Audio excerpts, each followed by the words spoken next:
And we are back once again with another episode of Wild Beyond the Witchlight. The jumping Junipers are all here, ready to go. Last time you had dealt with the. Mine's gone blank. We rested. You rested, fought yeah. the bench rat.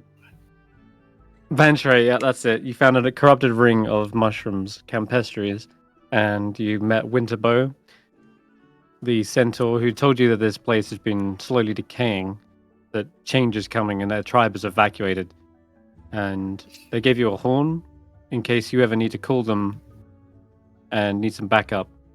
The Banshray turns out to be some sort of servant of Scabatha, though not necessarily out of choice. Seems they also made a deal with the hag, and in return for having their voice back, they are told to safeguard this ring.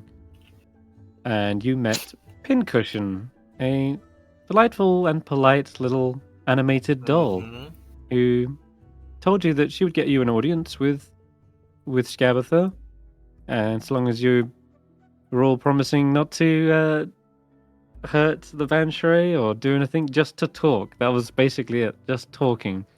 And yeah, she told you where to find Loomlurch, the toy shop, and after a long rest, you guys began to head out there. And there was some nice little roleplay moments in the giant tree ant. Little I don't think we agreed But, not to hurt them. I think we just said we never had any intention to hurt them. something was said like, "Come meet Scavatha just to talk." Yeah, And yeah. We were fine with talking. Okay. Well, anyway, you got there. Loomlurch is this fallen down tree, hollowed out to fill out a toy shop, and you can still see 3 more other trees that protrude from it. There's a little candy store outside as well. Some marketplace is set up, and you can see the goblins all kind of rushing around. You did briefly get introduced to Chucklehead, who wanted you to come over and try some candy. And you met Pincushion again, who led you inside. And you were told to sit down, refused to, but eventually Scabatha Nightshade showed up. And she has this withered, bark-like skin, a missing eye, and a strange ticking key in their back, much like poor Garreth, who unfortunately has had some debilitating effects with this. Every now and again, they seem to be running out of juice, and they just seem to fall over, kind of paralyzed. But a quick wind up, and they seem to be back on their feet. You used your key to animate his key, and in turn, hopefully keep him going a little bit longer without someone needing to maintain him. You saw a strange jack-in-the-box in the corner of the room with weird art on the side. Did we see the jack in the box? We found We the did. box. We have not seen the jack in the box. We've seen the box. Okay. You've seen the box with the jack in it, not the jack in the box. Jack's in there? Yes. No. Oh no. Yeah, maybe. And at the moment, you've sort of decided that Scabatha will let you do with what you want in regards to the Banshray. They're off her hands. And in response, she also said that, well, she might be looking for some more companions to sort of help her out. She's got like an opening, she said. And if you want to work for her, she has many a thing that she needs doing. But before you agree to anything, Scabatha politely offered you a little tour of her workshop, seeing as Baird is such a enthusiast for farming and such. You seem to be getting quite along. All right. And the last thing we left off on As everyone's filing through and into the workshop, she's opened the door, and you're going past her one by one, and right at the back, somewhere with I forget who Claviclaw's with, but Strapped to my chest like a baby carrier. Mm-hmm. That's right. So it's Vaike and Claviclaw, and Scabatha stops you for a moment and says, "Oh, Clapperclaw, welcome home." And you see that the ticking on her key seems to halt and go to a stop as she says this. This isn't really But she's my looking home at anymore, but thank you. Whatever do you mean? This is where you were born. Surely this is your home. That doesn't make it my home. My You home were lives crafted. with these guys now. Yeah. He side eyes you, Vaike. That's Stares. so. We helped them out with something.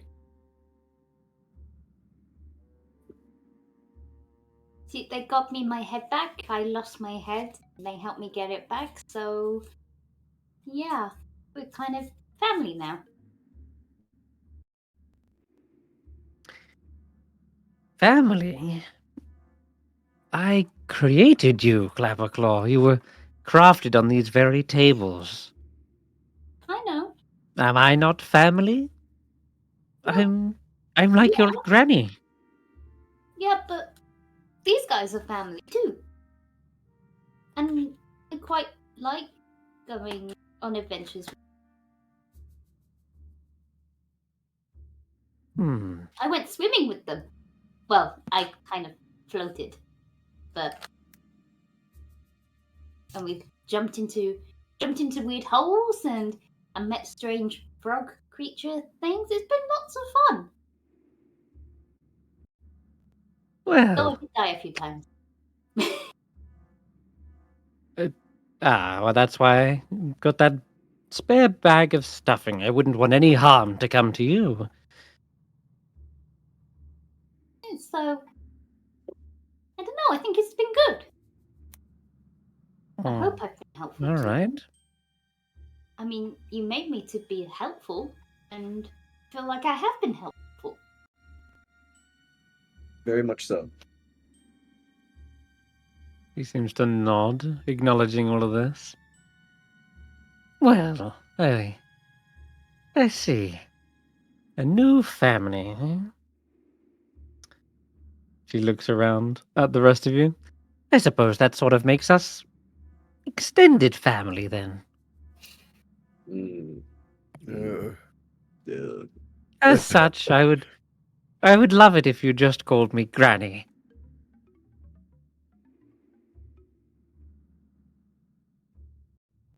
So, How the is tour. our key reacting as she asks us to refer to her as Granny? It's like it starts ticking again. Click, click, click. But nonetheless, she looks around the room and introduces you to what's going on in here.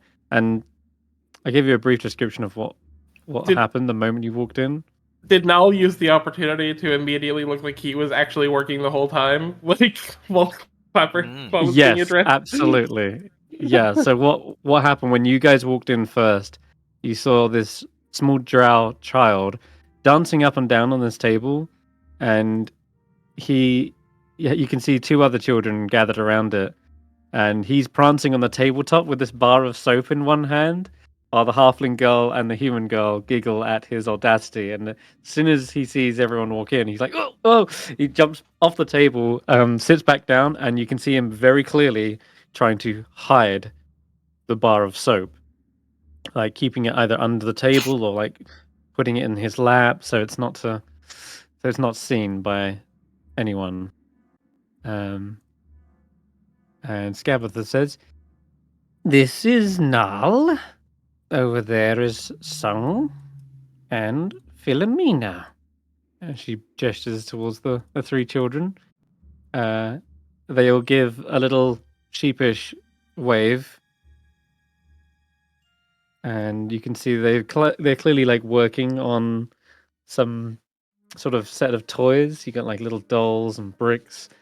They've got some tools they're using, like hammers and saws. A couple of the kids do have little plasters and cuts and nicks on their hands. But otherwise they look healthy enough. Maybe a little bit tired, maybe a little bit thin, but otherwise they are physically unharmed. Otherwise, not.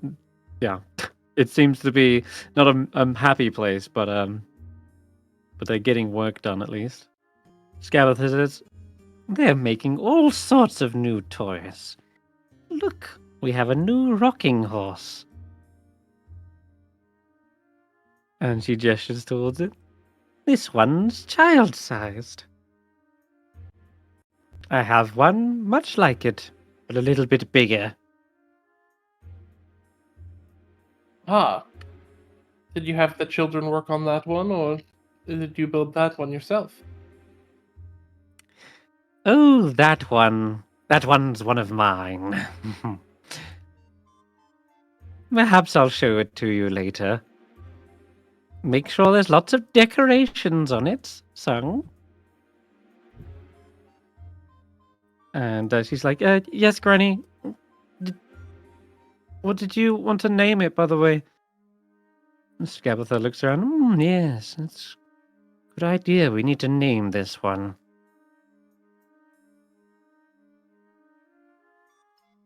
She looks around at all the others.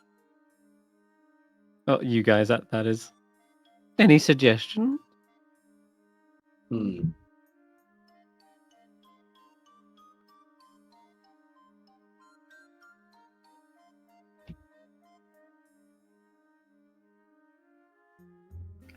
Sorry, I'm trying to think of something. Definitely just biting my tongue right now. I don't want to say. Don't want to say nothing. Well, I'll say once it's got a bit more personality, then we'll be able to figure out what to name it. So keep working. She heads over to Sung. "And what do we have here? Ah, new doll. Perhaps someone to keep Pincushion company, yes?" Yeah. Just like you asked for." And you can see them attaching like little horns to this this doll. Looks like they might be making a satyr. How do these how do the kids look? They got like I said, little cuts and scratches on their hands where they've clearly either been working really hard or working really sloppily.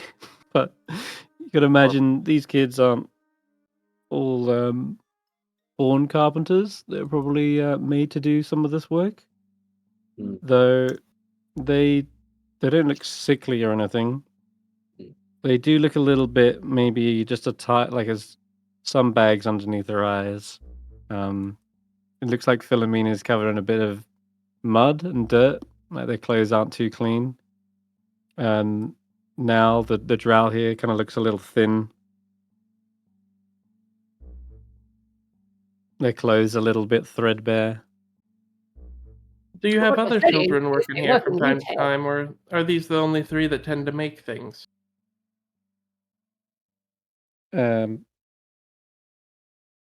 No, we've got many more.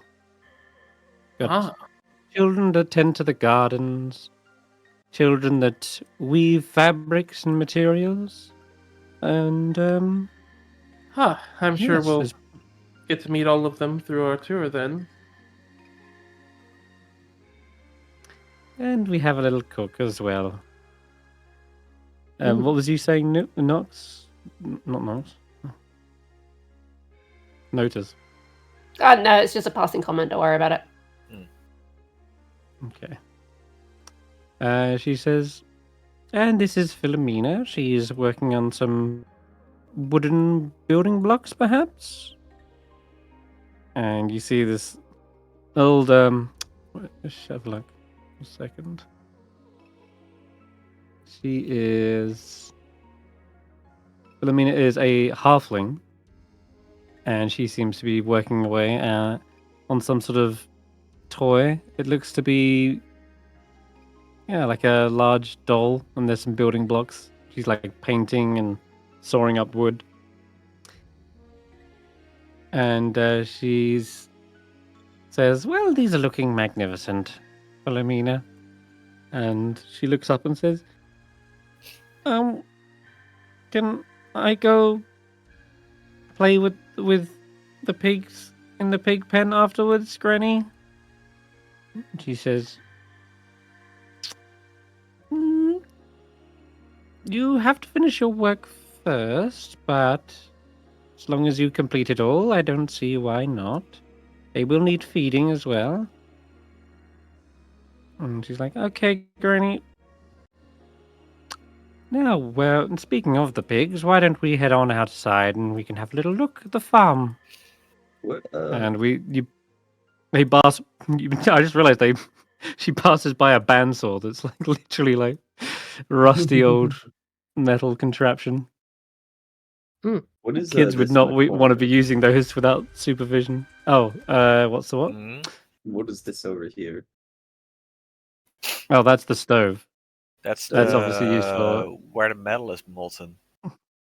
Could a kid fit inside of the stove? Yeah, it's pretty big. In fact, Oh my god. even one of you could fit inside. Oh my Can an god. Ulric fit in there? Can a mischief fit in there? Mischief? No. How sturdy is the furnace? It looks very sturdy. Definitely. So if you were to lock someone inside, it's very difficult to get out. Lock? There doesn't appear to be any lock on it.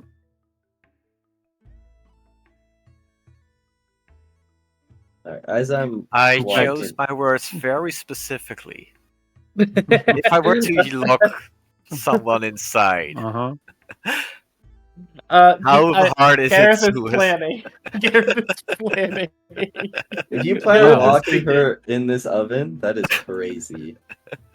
If you're inspecting said oven, I'll say that there is a door that has a handle, but on top there is like this grill Yeah, okay. like thing. And it does actually look like you can lift off the grill. Okay, yeah. And like That is step what I out was of it. afraid of.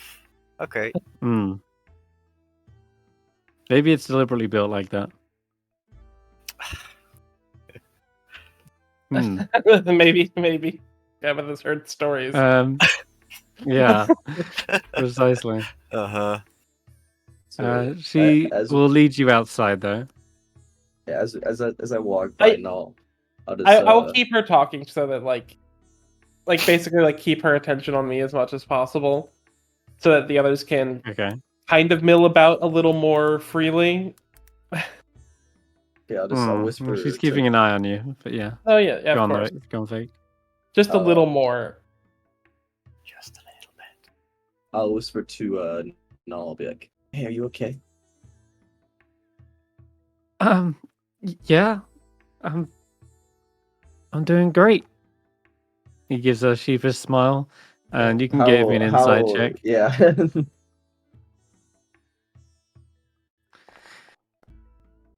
Awesome. Glad you're all right, man.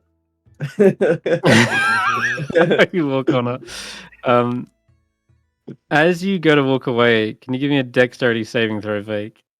Oh no. I cannot. Cannot You're do being that for you, soaked, I Chris. think. Nope. Vaike, as you turn around and go to walk away from this drow, you suddenly slip on a puddle of oil.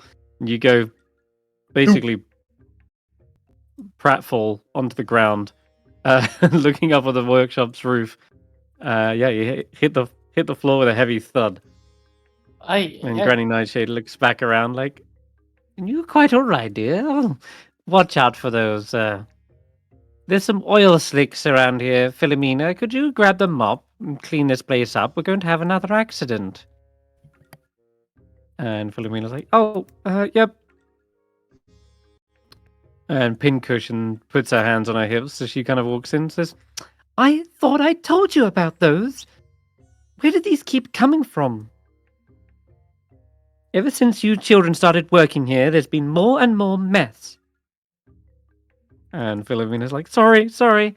And goes and grabs this mop and tries to clean up this oil slick. Now that I'm on the floor, yeah. Do I see anything under the tables? You do see that Nal is still holding that bar of soap in his hand, but give me a perception check as well and see what you see. Squirt. You see nothing. Nothing. Okay. It is. All I will say is it's very dark under these tables. It would probably be the perfect place to hide, but as you're trying to like peer inside and look around, I don't think you've got the dark vision to be able to see through the shadows. Well, instead of standing up, I'll swap places with my Echo, so I don't gotta stand. Why? Your Echo gives you a scowl, and lifts themselves up, dusts themselves off. How does that work with like Clapperclaw like strapped to his chest? Does Clapperclaw also teleport, or does Clapperclaw just fall? Oh no! Vaike is considered to be in the same spot. You have to remember Vaike is considered to be in both locations at once. It doesn't. Clapperclaw would be now floor and falling on his ass. Also, Clapperclaw is currently equipped. Wait, does that mean that Vaike 2 has the Clapperclaw as well? Not technically, yeah.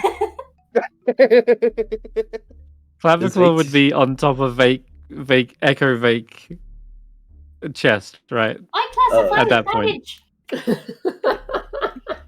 Wait, does that mean that does Echo Vaike have a Clapperclaw as well? No, they don't. Clapperclaw's just an accessory. I wonder what the statistical bonus for equipping Clapperclaw is. I imagine it's like being like a Thrycreen where you get those extra little arms that can attack. Yeah. All right. Yeah, Granny, I would Oh yeah. Keep an eye out for all the oil. Dear. Well, whilst they clean that up, this is my garden. It's wonderful. It has all kinds of vegetables growing in there. And you see on the porch, actually, the first time you see one of these, there is a small humanoid-looking figure comprised mainly of like tin. And he has a little uniform with a tabard that has an hourglass on it. And yeah, you can see them just slowly turn their head. There's no expression on their face except for the one that's painted on it. And there's a little mustache on each of them. And yeah, you hear a kind of slight like sound as like the metal twists and its head looks in your direction. It then gives like a salute to Granny Nightshade when they walk out. No worries, little one. We're just guests of Granny. Yes, this is one of my tin soldiers. They are the security measure here. Make sure everything stays in line. Now, if I lean next to this plant, like just like looking it over, like how healthy is it, and like as I sort of like put my fingers in the dirt and like. Well, you can see this woodland basin is filled with plants and fungi. It stretches out along one side of the fallen tree. The pumpkin patch looks fairly healthy. It's next to a steaming compost heap with ramshackle pens for pigs and goats on the opposite end. There are some bedraggled scarecrows hanging from tall wooden stakes in the basin's wooden slope. And there are 2 ground level doors and 3 balconies that provide entry into the lair. But the actual compost, do you say you stick your fingers into it, yeah? I was feeling the dirt like around these like plants and things. Like I'm a farmer. I'm checking how the plants are doing. Probing the ground. It does feel like the bed is quite nourished, but give me a perception check as well. Can I assist? Should I roll flat or should I do it with advantage? If Garreth is trying, you're still holding on to Garreth, aren't you, as well? Mm-hmm. I am. Yeah, he could be a second pair of eyes as well, so you can roll advantage. Okay. 16. Okay. As you pick up just a little bit of soil, you unearth something very shallow in the ground. There seems to be a mud-encrusted skull protruding from the soil. And as you kind of look around a little bit more, it becomes more and more obvious. There are vegetation sprouting from their open jaws and eye sockets.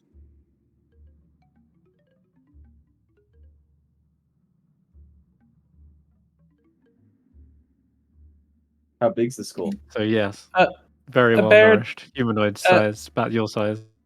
Brad would say, "You said something like sort of like stealing himself." As he goes, "You said something about the needing new fertilizer you were looking for. You never mentioned what that was."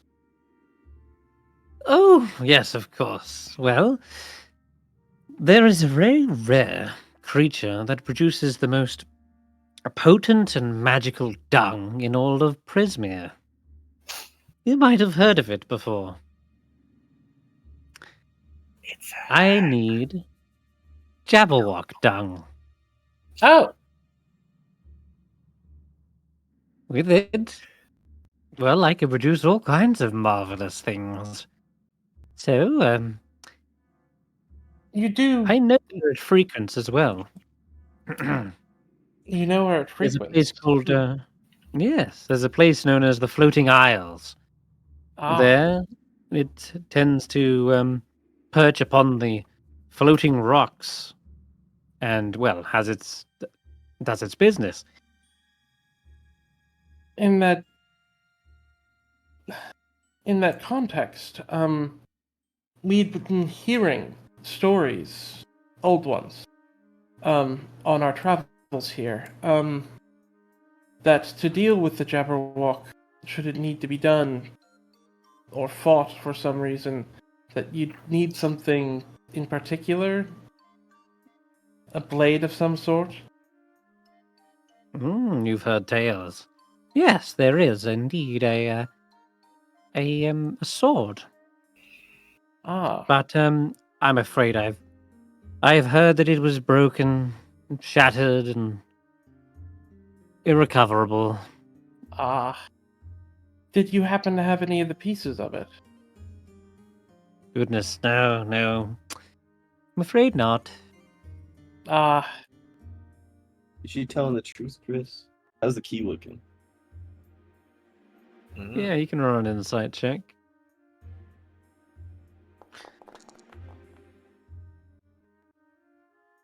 The key is remaining at a steady ticking pace, but she doesn't seem to show any obvious outward tells in this moment.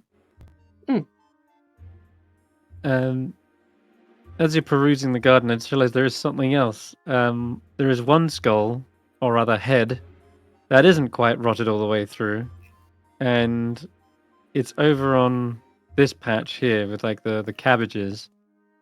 And as it looks around, you see this pointy-eared, sharp-toothed creature. Its ears are kind of like drooped down into the soil, and only its head is out of the ground. And it looks miserable because it's clearly buried all the way up to its head. And it's like replaced one of the cabbages, it seems. And it just kind of looks in your direction and sneers. But if you were to, I don't know, imagine what kind of creature this is, you've perhaps seen one or two things that look similar. But Yeah, it's like kind of weird. It's like jealousy. It's like the thing that was in the cage, right? What's Yeah. it called? It does look like the thing in the cage, and it does kind of bear resemblance to jealousy as well, yeah. Well, it is unfortunate. If you had had a piece, it would have been very useful had you sent us after the Jabberwock. Because even pieces have power. I wouldn't send you on some sort of dangerous mission like that. It's more of a foraging-like quest. I don't expect you to fight the Jabberwock. Goodness, you might not live. No, you just need to find where its dung was deposited and bring it back. Really, that's all, dear, my dear. Ah, we will definitely. I'm not going to say that phrase because that sounds rude. We'll definitely make sure to look for it. I'll say as an aside, out of character. I was going to say keep an eye out. Oh! Oh my god. You should have. That'd have been hilarious. You should have. Real quick, Chris. How does the tin soldier look? Like if I could just size him up, being a fighter and all. How does he look? Are you a battle master fighter? I'm not a battle master. I don't have any features that allow me to do that. It's just if I can just size him up. Well, his limbs and body seem to be comprised of metal. Looks like, apart from a bit of fabric, like the tabard and the puffy shoulder pads, every time this guy kind of moves or salutes, you hear that kind of like sound of metal screeching. And, well, kind of got short, stubby legs. And, well, if those fists are made of metal, they would probably hit really hard. But he's not holding any obvious weapons. Is it like the bots at the carnival? Possibly.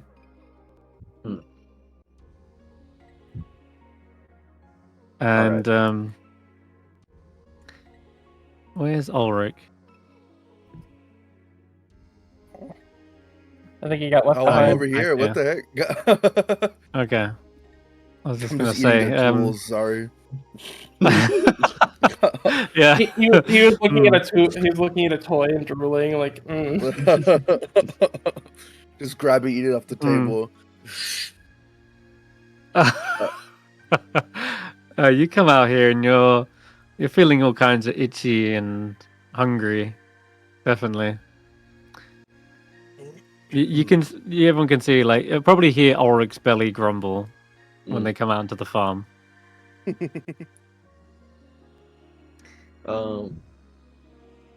I have a quick conversation with Snickersnack? Yes, you can. You say in my head. I just want to ask, hey, do you feel a shard of yourself here? Is that something you can do?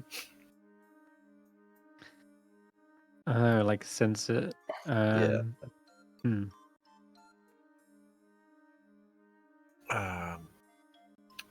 Wouldn't Notus ski give a sign? Yeah, we could do that too. If I recall, Notus stuck the key to my hilt. If we draw closer to another piece, it should signify here. Otherwise, for now, it is difficult to detect the other separated pieces. Even now, I feel like I'm shattered. Alright, good chat, good chat. I'm gonna look at Notus. Okay. Yeah, you look over towards Notus. They have not had a ping or any kind of signifier yet. Damn. No. Alright. I'm gonna walk over to the pigs. Okay. Yeah, you do- walk over to the pigs. What do There's these guys a have cute to do? little piglet. These look like wild boars mostly. Notorious be Are, But, are the pigs catchy talking? stuff. The goats and pigs talking? So speak of them. oh yeah, that's true. You definitely hear the little piglet rush over, and he's like snorting excitedly. But they are speaking to Vaike, and they're saying, "Wait, you're not Philomena. Philomena promised to come play with me later. Could you tell them to come outside?" Oh wait, you don't understand me. A little Oh, pig, and I'll I pet wish- it. yeah, the embedded little tuft on his hair. It's like, no, not pets. Philomena. She's the little halfling. Another one? Yes, for you, anything, little pig. You see them let out a little squeal like, "Wait, wait."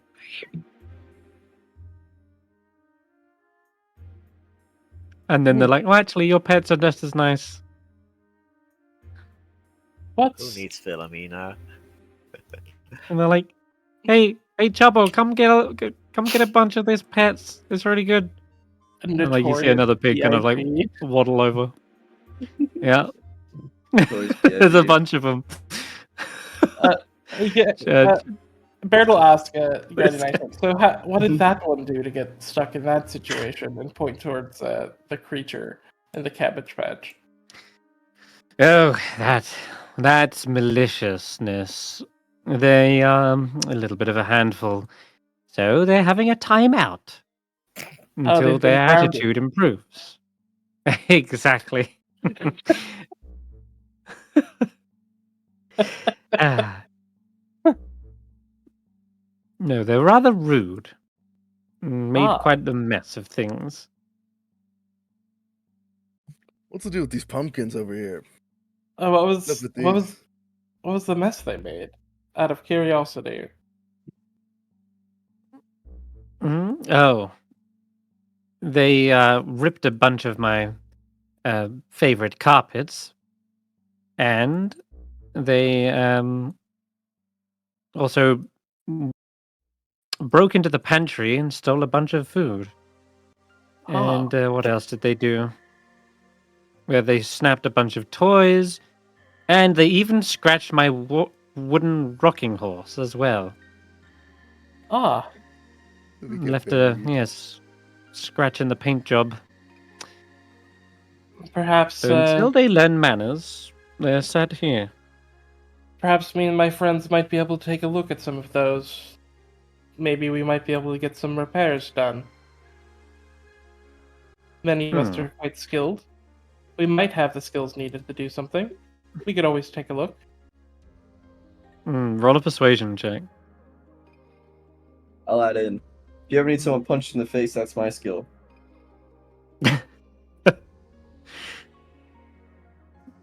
No. We don't want violence around here. 22. Another chore well, to be done. She looks over towards this door to the right and says, well, the rug is in there, and the rocking horse is somewhere at the back. I suppose it doesn't hurt to have a look.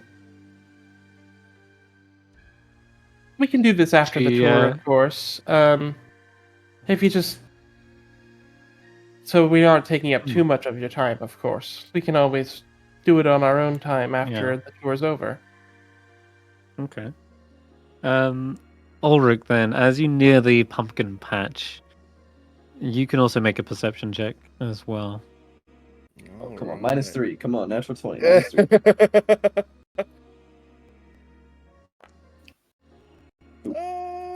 It's close. 7. The pumpkin patch, several large pumpkins grow in one spot amid thick, leafy vines.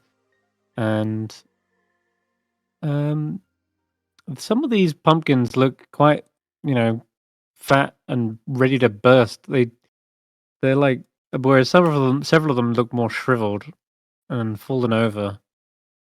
Though, they look healthy. They look pretty decent. Does I anyone kinda of them look burly? Can I kind of kick one? Like, can I just nudge it with my foot to see if it's alive? There's like a head you coming out of the can. ground over there. That's true. All right, you want to just kind of kick it?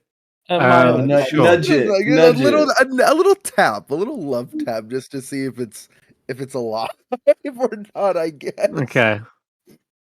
Well, in that case, it'll give you a little love bite back. Ah! As something hidden within suddenly hisses and tries to snap at your feet, and it was hidden, so I'm going to roll with advantage. Damn, I think it still misses. Oh, he has danger you're sense. Good. You see? Oh yeah, that's true. Though that's dex save. I think you're out of range. I think you're out of range of your weapon of warning, just barely. But yeah, this slithering snake emerges from the hole in the pumpkin and tries to snap onto your leg. But where you kind of nudge it sort of wobbles away, and you see the snake kind of roll back within the pumpkin and fall back inside of it. No. And does the snake say anything? It doesn't say anything, no, but it does sort of hiss loudly as like a warning, maybe. Scabatha shouts out after hearing this. She probably jumps up onto this tree trunk and says, "Elizabeth, calm down. These are guests. Oh, I do apologize for that. I didn't realize she was sneaking around the pumpkin patch." And you just see the slithering snake kind of hide back inside the pumpkin. Get out of there! I do apologize, Ulric. We are supposed to be indoors.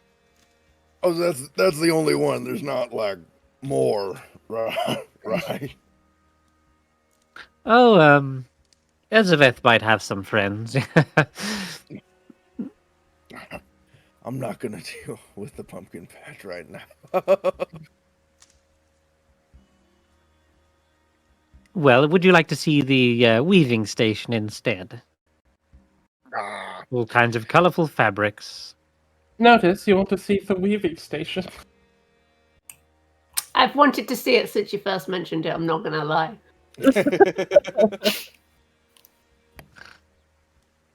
All right. Yeah. In that case, you can head on up. Baird will say, if the others want to keep playing with the pigs, I can always fill them in on anything. Granny Nightshade. No, I don't want anyone getting lost. After all, if there's dangerous snakes lurking around, it's probably best we all stick together. Yes, at least until the tour's over. That's understandable. Yes, a quick head count. She looks at you, Clapperclaw.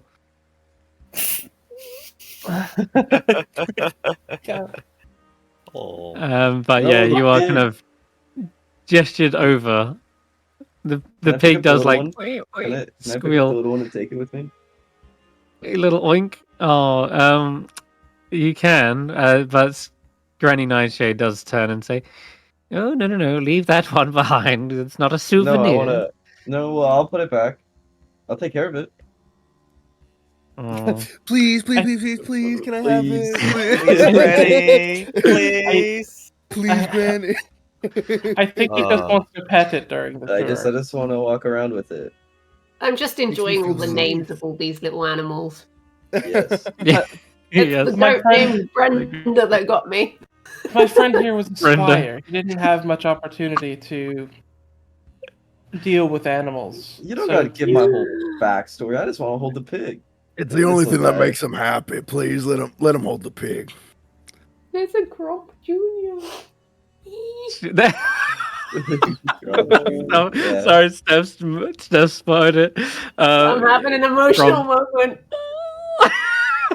Grump is one of the most best pigs in all of Bestest boar. Midra. The entire world. They had an entire campaign with Grump, who sadly died to a giant Frankenstein monster. You saved And, our lives. Wow. Yeah, Oh, and this and is so their yes, child. yeah, Grump lives on in the form of Grump Junior. I almost totally forgot I put that there. Yes, makes me Steph's finding all happy. the Easter eggs. Grump had offspring? Apparently. We don't know what he was Yeah. doing before he met Baba Yaga. It's true. Yes, it's tied to Baba Yaga as well. That makes it even more intriguing. There's obviously some history behind some of these animals, but you can give me a persuasion check, Vaike. I don't know if this How will was this? If soften her heart. basically, like, Yeah. basically, I go like, Okay. Yeah. Go on. Roll again. Oh, jeez. An 18. All right. Yes, if it makes you happy, I'm. Who am I to deny my own grandson some extended grandson a little bit of happiness? I'm gonna name him Yeah, Vaike you- 3. He doesn't have a name, so his name's now Vaike 3. His name's Oink. Oink. Here you go. I'll reveal. Hold on. Hovered by anyone. Now it will become There we go.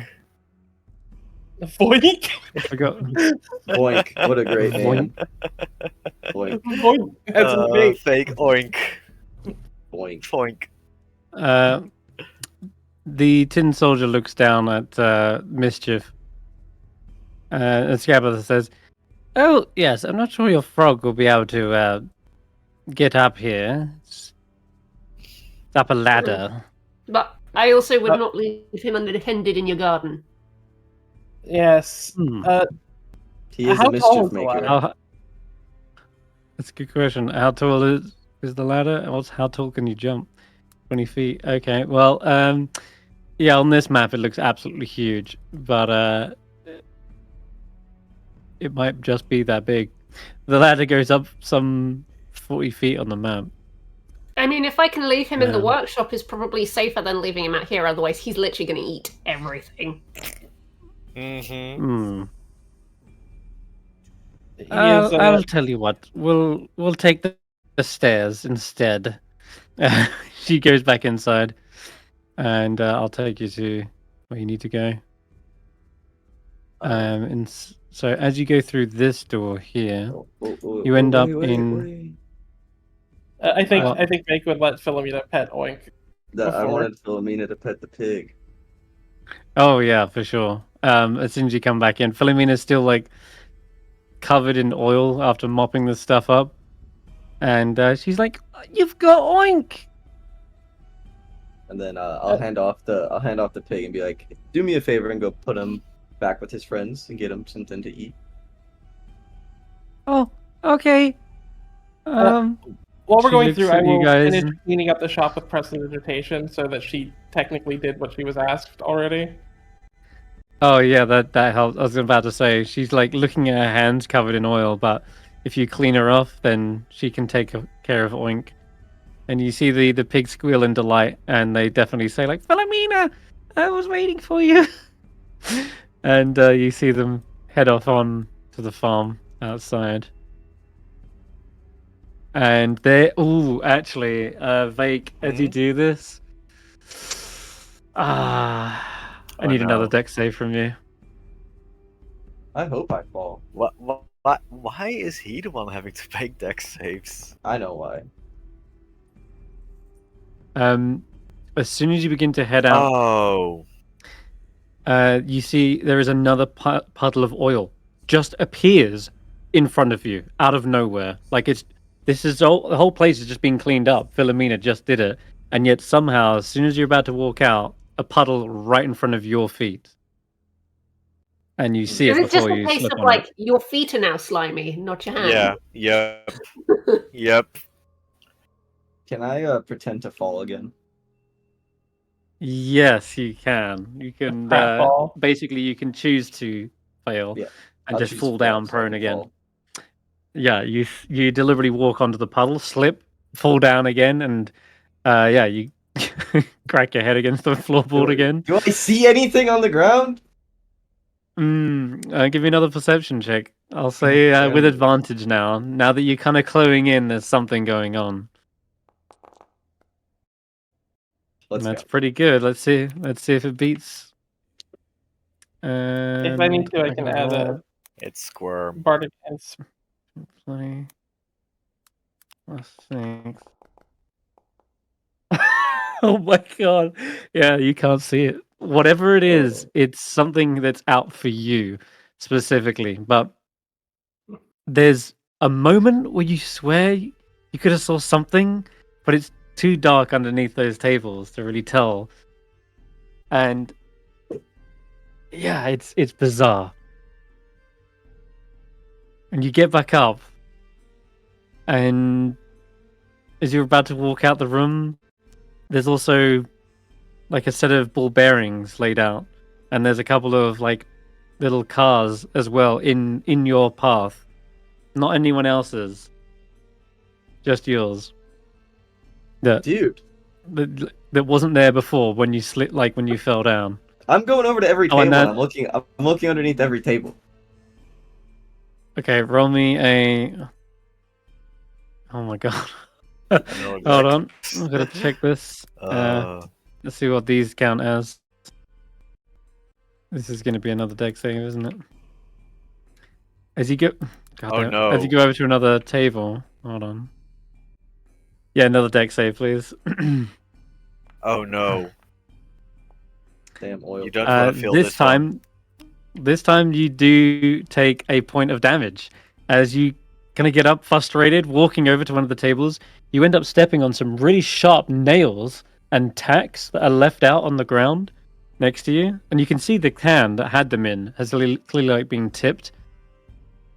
And you swear you saw this can was like on a table before, and it's now just appeared underneath your feet, and you end up stabbing your foot with it, and you take a point of damage, and you're stuck there as well, on the spot. Is this Javelin of Warning doing anything for me? True. I guess your Javelin of Warning is sort of, it's not attack, like, it's not pinging of, like there's an imminent fight about to happen, but it is perhaps humming that there is something trying to harm you. But if anything, you're just walking into them.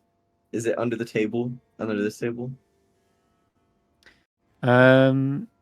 You can figure that there's something hidden, perhaps, around these tables. In fact, as you're looking around, there are these little stained oil footprints that seem to lead away and under the table.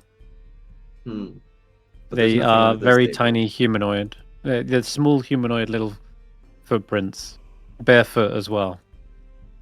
Which table did they go to? Any table, doesn't matter which you go to. Whenever you look underneath, you see the footprints just stop, and they don't lead anywhere, and there's no creature underneath. Okay, I'm gonna have Vaike 200 at this table. Is everything all right back there? Nope. Vaike? Nope. I think he's slipping. He's always been the most prone to accidents. He has 2 left feet. And 2 left hands. He's all lefts. I don't even know what to make of that, guys. I don't even know. I think we're just referencing the fact that you had slippy hands for a few days. well, let's get out of this room before you do anything more. Sounds like you're in a little bit of trouble with the Feywild, perhaps. Okay, I'm gonna walk out. Do I trip? Okay. One last deck save. As she heads on out. You see the door suddenly close on you. Like, it wasn't Scabatha. She clearly walked away. And the door closes. And then as you go to open up the door, it loosens something on the top of the door frame. And this anvil that was here on this table before suddenly falls towards your head. So and the weapon of warning would definitely trigger again, saying like there's something out to get you, basically. Yeah, so before it hits me, I'll swap places with my echo, and then I'll dive under this table and try to grab whatever's under here. Don't know if it's here, but I'm gonna try. Okay. Well, your echo would be destroyed then, as an anvil cracks on its head and breaks its neck. That's fine. I'm jumping under here, and I'm trying to grab whatever's down here. Before you say anything, Ulric, now that means that Copperclaw is back on Vaike because he swapped with the echo. Oh no. No. Yeah. Copperclaw was on the echo. Yeah, he was on the echo. Jeez. So now So Copperclaw confused. is back on Vaike. All right, so Clapperclaw's down here with you, and Clapperclaw can also maybe help in finding what the hell this thing is. What is it though? Gonna give me another perception. In the back again. Yeah. That hasn't. Yeah, you're back like, under. How do I actually feel having been kind of like swapped back and forth? Like, do I have some kind of motion sickness? Well, you're not swapping, but rather Vaike is, and you're sort of strapped to whoever is being swapped. So you just feel like Vake's voice is being thrown every time he talks and swaps. You're not moving. It's just Vaike. But what happens next? Okay, give me another perception check, and Clapperclaw, you can also give me one as well. Why not? Because you're down here. Oh my god. I'm gonna find this thing. Right. You know, I'm not crazy. as a ventriloquist. Ah, damn. I'm not crazy. Yes, you are. All right. There Perception's is something wisdom, under isn't here. Yes, it is. Okay. I think both of you spot it. Clapperclaw, Vaike, as you're dived under the table suddenly, you see this creature that's clung to the underside of the table, like they've stuck themselves onto it. Half their body is like liquid, like secretions, and it's covered their entire skin with this kind of pitch black oil. And it looks around. Its head is kind of misshapen and too big for its body. It's got these pointed ears and snaggletooths on its underjaw. This creature looks at you and sneers at Vaike. I'm grabbing him. Oh no! It is a boggle. Oh! Yeah. I'm grabbing him. You can try to, but Oh. he's gonna slip away. Let me Oh, see. no. Slippery oil. Yep. And just like before, you've tried to grapple someone in this same vein who's just as slippery, except instead of pumpkin, it's more oh my god. Well, I'm gonna roll advantage because I'm covered in oil. Hold up. Someone's used this exact same mechanic. Yep, the same strategy as Jack. When he covers himself in slippery oil, making him really hard to grapple, same thing happens here. As you try to grab it, your hands are too lubricated, and it slips between your vines and then disappears through an invisible portal. Just disappears out of it. And you know just how Jack does this as well. The similar talents that Jack has. He's able to teleport through little portals it seems like this guy does just exactly the same thing. You hear him like leaps through the portal, and then his laughing suddenly vanishes. Did I pick up where the laughing went? If it went to yeah, you table? do. You see him over by the window, and he is sat between the bars and lets loose this kind of mocking facial expression, like pokes his tongue out, and you see oil dripping from it, and he leaps through the bars in the window. So no time to react to that. I don't think you can get 60 feet in a... Well, actually, maybe. Action surge, maybe. But you're a prone as well, aren't you? You're on the ground prone. I was going to thorn whip him. But if he no is reaction, gone, I'm afraid. Okay. Yeah. God. Yes. Though the other children in the room kind of like let out a yelp, like it's the boggle, and they're like, songs like, the boggle, it's real. I told you it's real. No, look, and they sort of point towards it. And they're like, what the? Is it that thing that's been tormenting you? He says, yeah, that's what I was talking about. And Philomena too. Nal says, okay. Come over here, Sung, and sit with me. Excuse me, mister? That thing, it's really slippery. I'm not sure you'll be able to catch it. My friend here says that they've been around trying to make a mess of things. I'm really sorry, Sung. I honestly thought you were just clumsy and spilling oil all the time. He's like, no, I told you it was that thing. That was what broke the toy I made. It's the thing that stained the rocking horse. Oh. I'm sorry I didn't believe you. But, yeah, those things have been, well, stalking me and my friends. I think that, I don't know what they are or what they want, but they're mischievous little things. I'll get to the bottom of it.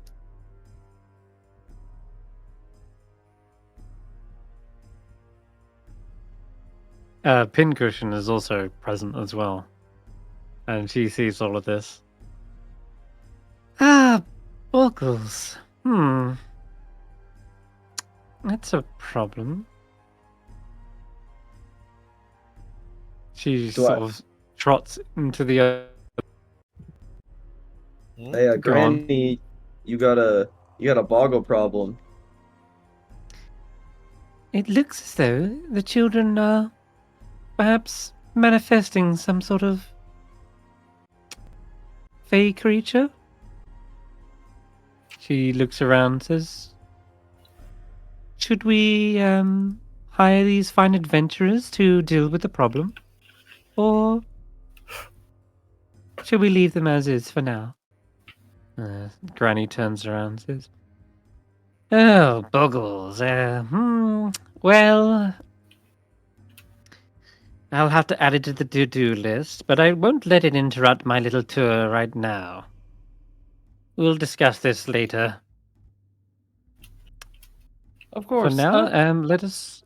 What are these purple little houses? Oh, I'm so glad you asked. These are my little barracks. You see 10 brightly painted structures resembling little wooden houses lining the walls of this room. Each house has a 3-foot-high hinged door, and 4 of the doors are currently open. The other 6 are closed. And there's a narrow staircase that ascends the circular wall, and near the foot of the stairs is a painted wooden box, 3 feet on a side. A crank protruding from one side of it, causing it to resemble an oversized jack-in-the-box. Yeah. Yeah. How many of these are currently occupied? She claps her hands and says, "Come forward, little tin soldiers." And you see the other 6 doors beginning to open up. And you see a march of all of them sort of come out and salute Granny Nightshade. Where's the other 2? Other 4, you mean? They were outside. They are, yes, they're dotted around, guarding their posts. That is too many. I think what Zay was saying is that there's not 8 of them. Yeah, true.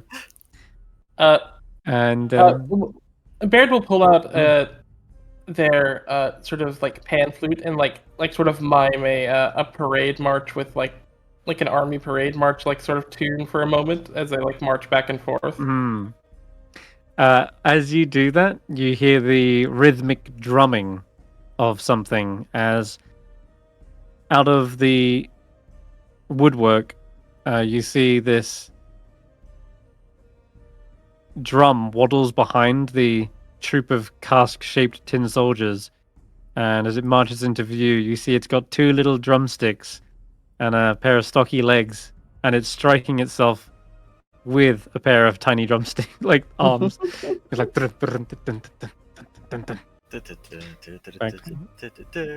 we go.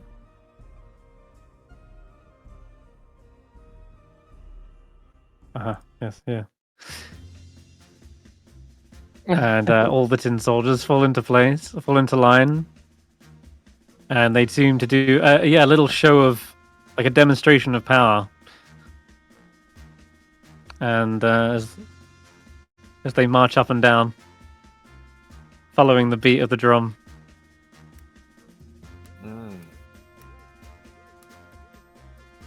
They're very organized.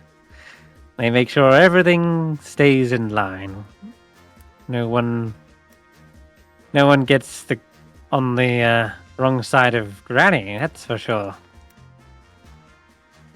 Not when I have a fully mobilized army. They march in between all of you. Circle round Mischief. It gives Vaike an opportunity to get a better look at him. I could take one in a fight.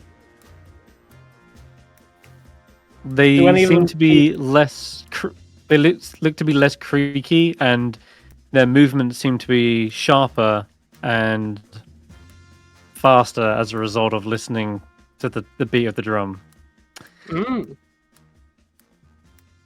Interesting. Okay. We know how to get rid of them. And after that little display, they head back into their little houses. They're off duty at the moment, but they give a little applause for the performance. Yes, well. For now, oh yes, I was told you were going to have a little look upstairs. Yes. Pincushion enters this side door, actually, as it happens. And inside you see there are 2 more children. And they seem to be organizing different colored fabrics. And there's a giant rug on the floor. And she says, "Oh, that's the rug that got a little bit torn, but it's all patched up now. Let's go upstairs. This is where the fabrics are made. Oh, wait, no, this is the bedroom. Yep, this one over here. This is just where the kids sleep. Okay, hold on. In that case, I gotta show you this room before it. So you're gonna head on through this next room, and we see in here there is a whole bunch of paintings. Let's have a look. This location. This location we finally get to see the one them you were all. looking for. We finally have a vision for all of them. Who the hell is the skeleton? Oh, that's Andeling. So you go down this hallway. There are doors on either side of you, but she doesn't go into those or even mention them. And eventually you come into this chamber here. This is... what is this? Okay, here it is. Hold on.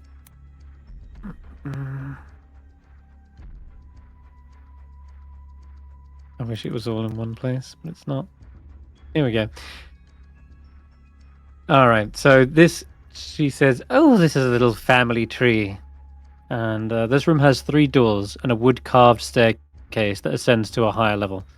The walls are a dense tangle of tree roots and brambles. And you feel a little twitch from Snickersnack, in fact, as you walk in here. Are these branches, are these little bramble vine things, are those Snickersnack vines? They don't... Well, they don't look quite similar, but they could be. I'm not sure. Vines and brambles are difficult to tell the difference between. I think they could be related, but not Snickersnacks. Can I try to control them? You try, you reach out. They are not connected to Snickersnack. And yet you definitely feel as though Snickersnack reacted in a way like... almost like something... the equivalent of like someone stepping on their grave or goosebumps. It's like Snickersnack got that feeling. Notus? They kind of like shudder in your fist. Is the key doing anything? The key does not ping in this room either. Nestled among the brambles are 5 animated portraits. One of a svelte, dark-haired woman, and the others depicting hags that you actually recognize a couple of them. Certainly Bavlorna Blightstraw and Granny Nightshade is the 2 here. Who could forget? Yeah, that's... The question I have is that I'm asking this question directly because I've had the inkling for a very long time. Is that the same person that was at the is it the same woman that was the Tasha machine? The svelte, dark-haired woman with the commanding presence does indeed match the mannequin outside the Hall of Illusions in the Witchlight Carnival. I'll ask Granny. Who's this? 1 second. So I actually have an image for this. So let me get it for you. You have images for all of them, or? I wish. I absolutely wish, but no. Well, actually, now that as a matter of think fact, about it, this is the perfect place to put that art. So in the chat, I showed you these before, just as a unrelated thing, but in the notes channel, you'll see this image. I reckon this is where the paintings are. Yes, this is the painting of Bavlorna Brightstraw. Do we get Endelin? And maybe, yeah. This is the image, the painting of Skabatha Nightshade. And finally, yes, there is amongst the toad, haggish toad, amongst the wind-up key with a socket missing hag, there is also a 3rd hag that is skeletal and wearing a black theatrical contraption resembling a dress. It is something you've never seen before. It looks like something out of a nightmare, perhaps. Let me find the art, because I know you've been dying for it. I wish I had it to hand. Is that it? Wait, which? It's above the table. Which one of these were we supposed to steal? She said we know when we found it. This one. Well, yeah. Did she specifically say which one? Here we go. Yeah. All right, this is the one. And it's not sending to the chat. Probably loading. Oh, here we go. You've been waiting for it so long. There is a four-armed skeletal hag Oh, painted like that. I do want to Oh my punch that one in the God. nose. She has a darkish veil hanging over her head. And yeah, she notices you looking at it. Oh, yes, paying no attention to my sisters. It's the weaving station you're here for. Oh, who's this one? There is. You're asking. Ticking slows down and says, That is my adoptive sister. I knew it. I knew it. Stepsister. What's her name? She's not important. Okay. I think as Nightshade sort of like heads in front of us, like up the stairs. Here you go. This is the art of it. Yeah. Tasha. Does she in any way resemble one of the two sisters that Bert saw in the vision? Yeah, that is a question. Does she look like... She does look like maybe an older version. She has got the dark hair. There's a great deal of noticeable differences about her, though. But she has got the similar facial features, perhaps, as the one you saw in the vision. And there is one final painting that you see even Scavatha does a little bow to when she walks in and when she's leaving the room. This is a truly ancient and terrifying looking hag. Mother, yes. Yes, indeed. And I suppose I should get an image of them too. Although... We've heard this story. nothing is... We know who it is. Okay, well... yeah, sure, we'll use this one. This is what you see in the painting. Oh. Whoa. There she is. The scariest The question, one. the question I have is that the woman who opened the door? Ooh. The door? In the vision? Yeah. Yeah, I'm gonna say it does look similar, yes. You've seen this woman before. This, if you can call her that, and not a monster. Because, yeah, she did have a much more gentler looking face, though. I will say in the vision, she looked more like a kindly old woman. But she did have the same hairstyle. Like countenance. Yeah. Mm-hmm. Chris, last But session she didn't have all these... we talked to the unicorn. You put up the artwork for Zybilna. Could you send that real quick if that's possible? Can I send that real quick? What do you want to do? I think I gotta remember what she looks like. Okay. I'm afraid I'm gonna leave that to memory for now. Shit, dude! I swear to God, they have the same tattoo. I swear to God, they have the same tattoo on their face. They definitely have the same tattoo. Do. Wait, no. 100%. There's something like it. You know, a lot of people have that tattoo. Heck, even Madric had that tattoo. Yeah, it's a sign. Mm-hmm. Madric Roslov also had that. It is perhaps a symbol. Oh, fuck. Where did you put the picture of... Oh, there she is. Well, what was I going to say? Oh, yeah, that's right. So, but the woman you saw in the vision, instead of like the bone trinkets, they were like, instead like candy and gingerbread and stuff like that. Yeah. Much more approachable, kinder looking face. I yes. don't think that would phase Baird at all because my best friend has told me things. Okay. I'll head upstairs. Before I leave, looking at An this owl! painting, What? looking at this painting of Who? Hold on. Sorry, Wake. What? No, Looking at the just like- painting. looking at the painting, and I'm gonna ask Snickersnack, is this who I think it is?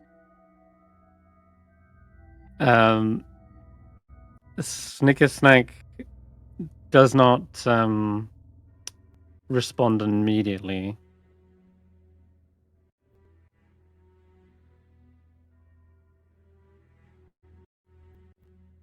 Who are you referring to? Is this Zybilna? Who else are you referring to? Oh, you haven't seen her.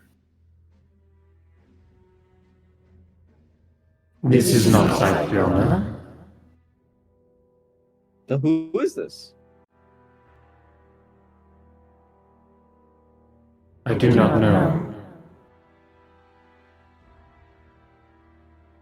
This Snickersnack telling the truth.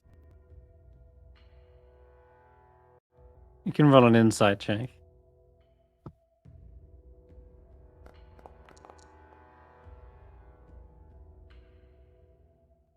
There is a slight hesitation, but it might not be out of attempting to lie, but rather out of confusion or failing to remember. But you're not sure. It could be one of those, or it could be that they're lying. But it's hard. It's with a 12. You haven't got the usual mannerisms and tells that a face would give away, like eye contact, like looking away or something. All you have to go on is that slight hesitation. But it could be a number of things why they're hesitating. All right, that's it. Okay. All right. Yes. When you get upstairs, then there is a friendly little set of children. There is a goblin, a little owlin, yes, a child owlin, and there is a. Let me check. I think this is a halfling. Who is it? Caliban. Caliban is a forest gnome. Yeah, they're a forest gnome. And they greet you as you walk up. There's a little tweet from the owlin, and the goblin girl's like, "Oh, hi. Are you on a tour?" We are on a tour. Oh well, welcome to the Weavers station. We're nearly finished with this batch. Granny. And we're gonna start on the next one right afterwards. And she says, "Oh, you're such a darling, Gavelda. Well done, well done." And I see Pogo and Caliban are keeping busy too. Well, we won't take up too much of your time or distract you. Just wanted to show where my favorite little workers are. Can I have a go on the loom? Yeah. Yeah. You're a bit of a textile enthusiast yourself. Why not? She says, Pogo, would you mind just hopping off the stool for a moment? See what I did there? Mischief comes over as well, I Yeah. guess. He starts trying to put their Emotional tongue support. between the slats. Emotional support. Yeah, so what would you like to do, Notus? Just have a go? Just start weaving? Well, yeah, because I can't tell what colours are what. So I will yes, slowly. of course. I will. But you can't tell the emotions of the colors. from people, yeah, but not from fabric. I will lean over and like make a guide notice on the colors if they need assistance. Okay. Yeah, sure. Most of the little threads are already set up. But yeah, you can start weaving, and give me a check. What is your proficiency in it? Give me Dex plus proficiency.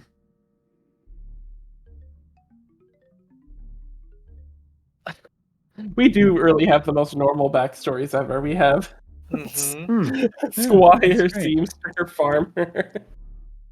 Very good. I'll assist. Oh. It is a 11. struggle without being able to tell the color. And I can at least make an 11 in total. neutral. 11 plus 2. Does that make it 13, right? Mm-hmm. Yes. Yeah. So you're doing as well as the child, you would say, which is to say you don't mess anything up, and so Scabatha's ticking remains at a steady pace, doesn't get faster or slower. She says, "Oh, well, you're quite adept, aren't you? Maybe you should come work for me as well." I mean, I'm not much of a weaver. I've never done this before. I'm more of a seamstress. Ah, I see. Well, I'm quite fond of all sorts of little dresses myself. As you can see, this petticoat is designed and stitched by hand as well. Yeah, I made the bow for pincushion. Oh, did you? I wondered where that came from.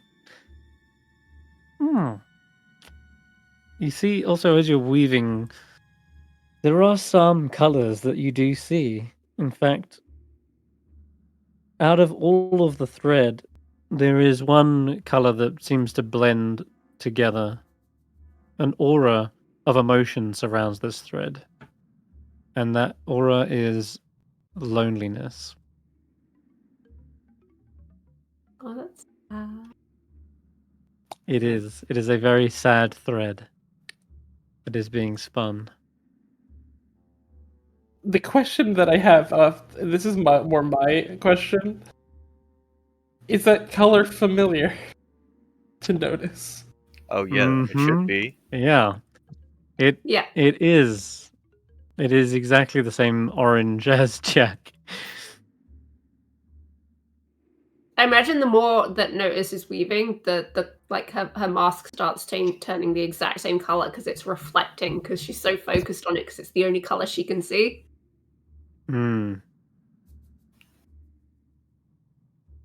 Wasn't Yeah, Notus able it to see the does. color green? We got rid of that. Traded that. Oh, right. Yeah, the little monocle.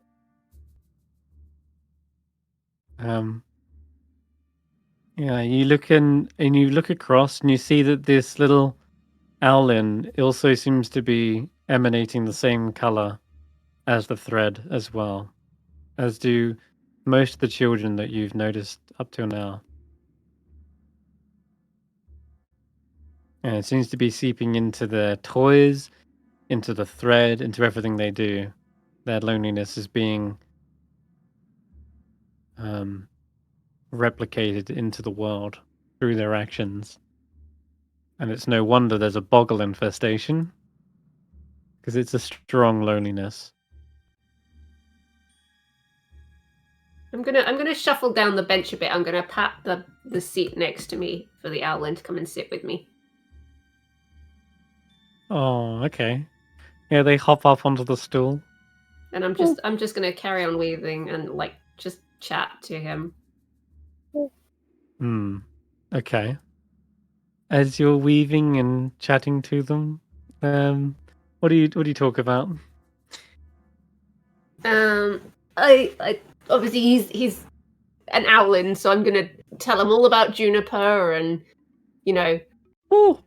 where I come from and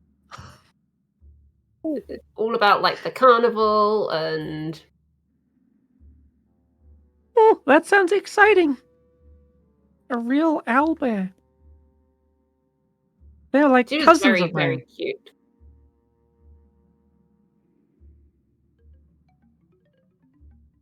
I wonder if a bear is my spirit animal. If I was an owlbear, I'd be able to break out of this place and go home. And you hear Granny sort of say, Pogo, I think that's enough distracting these children for now. Would you like to move on? And notice there's something else you spot as you're threading and talking to this child. Your hands suddenly feel sticky, and you realize there's oil all over them, and somehow it's bled into the weave, staining it. I will press a digit. Yeah, I was gonna say I'm gonna call Baird over, see if he can quickly clean this up. Yeah, I'll press the digit. Yeah. You clean up the fabrics, and as you go to stand, I need you to give me a strength saving throw. Strength saving throw. Oh. Yeah. Oh, the sticky oil on the seat. Mm-hmm. These damn boggles. As you go to stand up, you kind of like almost fall backwards, and you realize your butt is stuck to the stool, and you can try to stand up as much as you want, but you're like glued back down, and you're falling back down, and you're shuffling around on the legs. I have two options here. I don't like either one. All right, Ulric, you grab one side of the bench, I'll grab the other, and we'll just carry Notus on it. That was not one of the two options I thought about. There's always a third option with you guys. The jumping Junipers are involved. It's like you're on a palanquin. But Pogo needs his Press the digit, press the digit, press the digit. Yeah. I cast prestidigit with every little like. If with Garreth, as though he's my like casting focus, saying prestidigit. Is that so? I am curious handyman. you've got there. If I can't fix it, no one can. Prestidigit. And you're casting this repeatedly. I think at this point, Granny definitely notices this spell being cast repeatedly. But yeah, notice as you're being lifted up. Trying to clean up the oil. I'm the focus. Yep. I'm a catalyst. Sure. I just use it. Yeah. Though, yeah, I think notice you get lifted up for a moment, and then you find surely one by one after each casting, you feel your butt kind of freed from the bench. Where is Clapperclaw? Keep forgetting. Clapperclaw is on Vaike. Yeah, okay. Drag him back up here.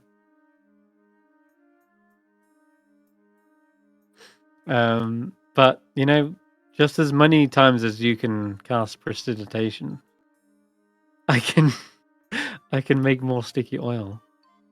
As I'm as this thing is gonna make more sticky oil, can I try to look for it and grab it? Mm-hmm. Yeah, you can figure out where these guys are hiding, probably. It does seem like you do have quite. It does seem like the boggles are quite a problem. Oh, I can't find it. You do know what you're looking for, Vaike. It might be. I don't know if it makes it easy or not. Yeah, especially when they can teleport in and out of objects. Like, they can be very slippery. Like, they're slippery boggles, after all. They do hide away, no matter what you do to try and find them. Looking underneath the weaves, opening up these cabinets here, or checking in this bin of fabrics.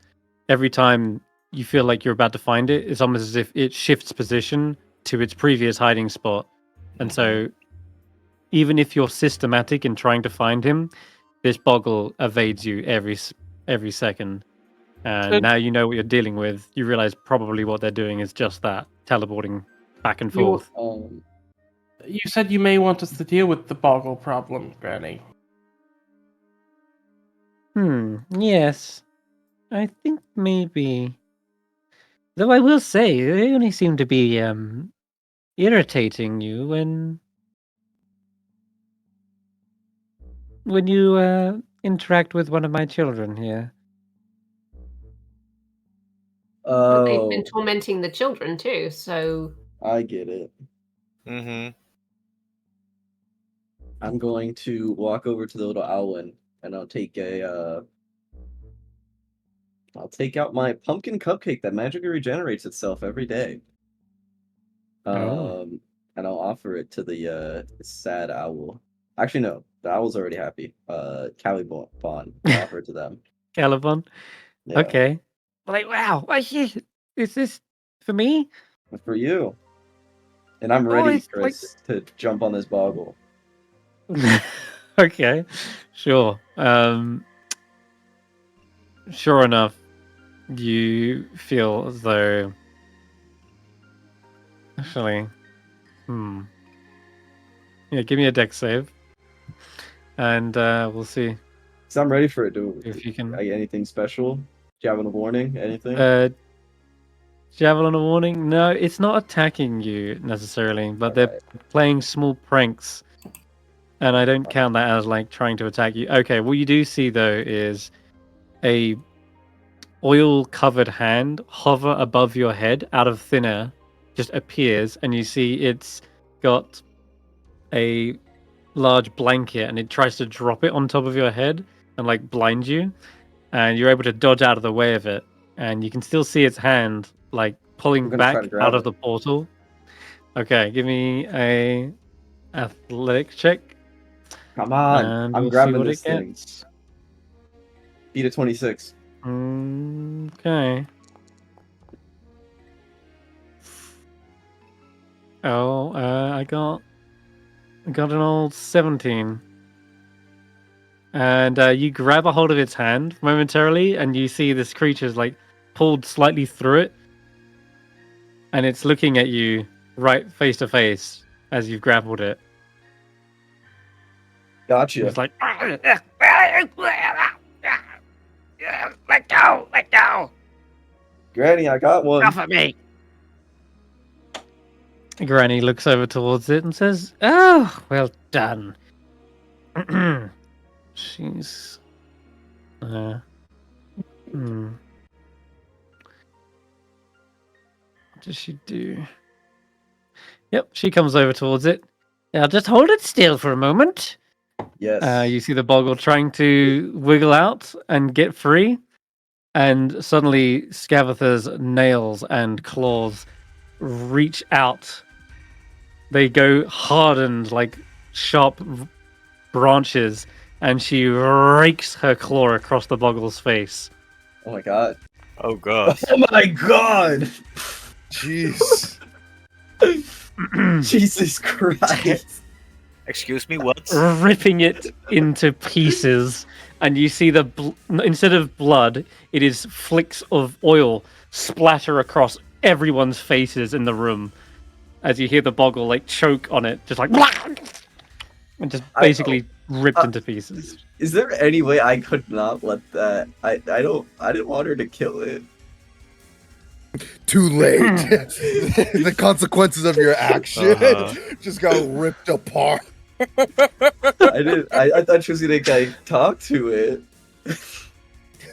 That's what a hag does. They were uninvited guests. That's what happens to intruders. She, without turning to you, Baird, lifts out her hand and like gestures it towards you, flicking bits of oil everywhere. Okay. Would you care to clean this up for me? Yes, I will press a digit.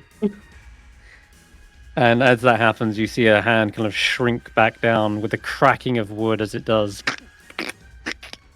Don't be alarmed, children. Granny's keeping this place nice and safe and happy for you. That thing was giving you terrible nightmares, I suspect. Now you can sleep well tonight. As she looks like the child's blinking with like oil like splashed up her face. Like, Safety was baked. That would have killed me. That would have one-shot me. Would it? Yeah, I have 29 well, it would hit knock him points. down. Wait, you have that little? Yes, we've been Oh, over this. poor Vaike. Oh yeah, you That'll rolled teach terrible. those buggles. Well, do I get any sort of reward for that? We can Well, it was discuss a it. sort of a joint effort. We can discuss. There's surely to be more boggles around. I feel really bad that her cupcake got absolutely covered in boggle I, insides. I will press a digit. The oil. Yeah. Okay. Yes. The poor children are like absolutely stunned as you leave the room, and notice you still feel like a little bit stuck to the bench, but I think you peel away after a while. It's fine. I'll just thanks for this, Val.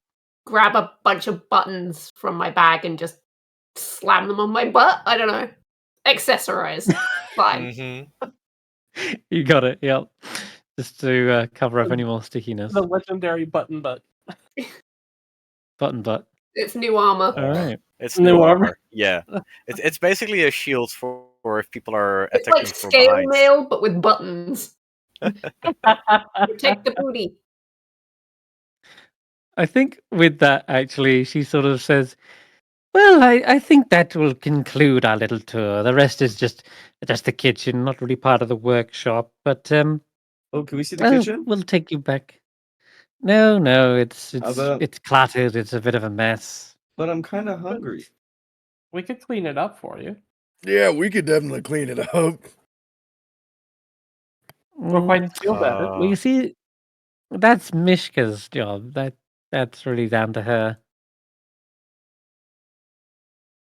Are you really gonna No, deny I think your adjacent grandson food? I'm starving. Granny, Yeah, what we're kind of growing granny doesn't boys. force feed her Yeah. grandchildren when they visit? We need food to grow big and Using her strong, own Granny. assessment Please, of Granny.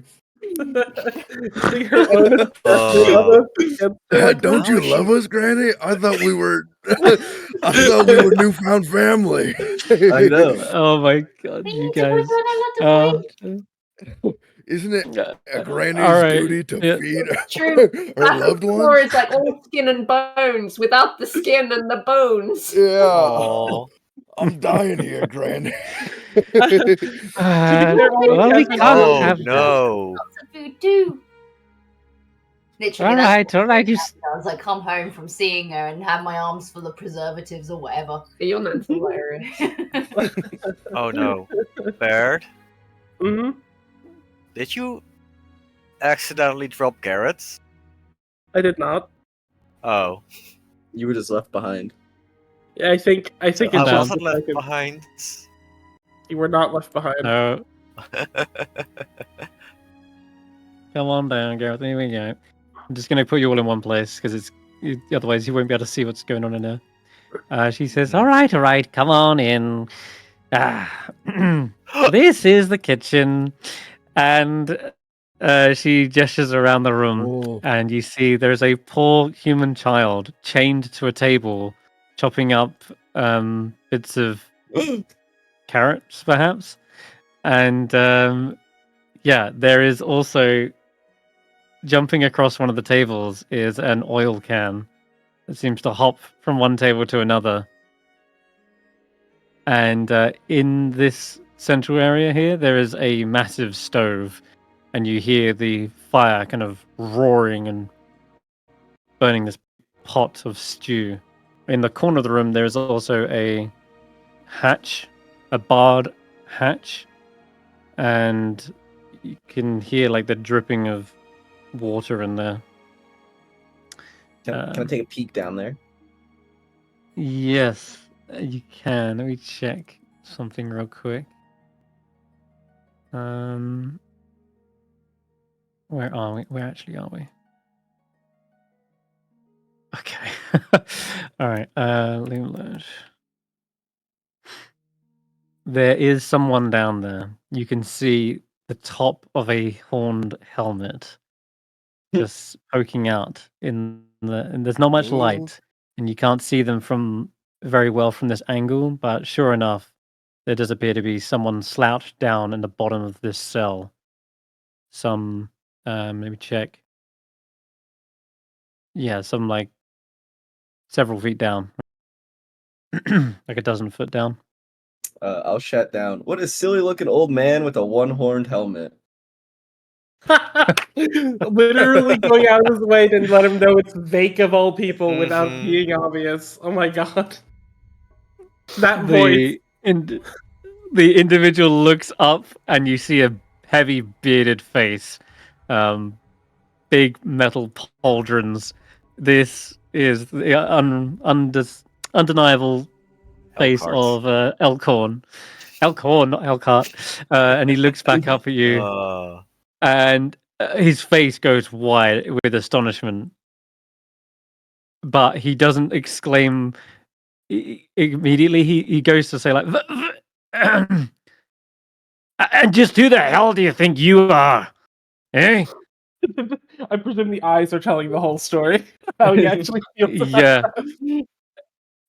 I don't know. Hey, Just quit yelling at What a people. poor guy.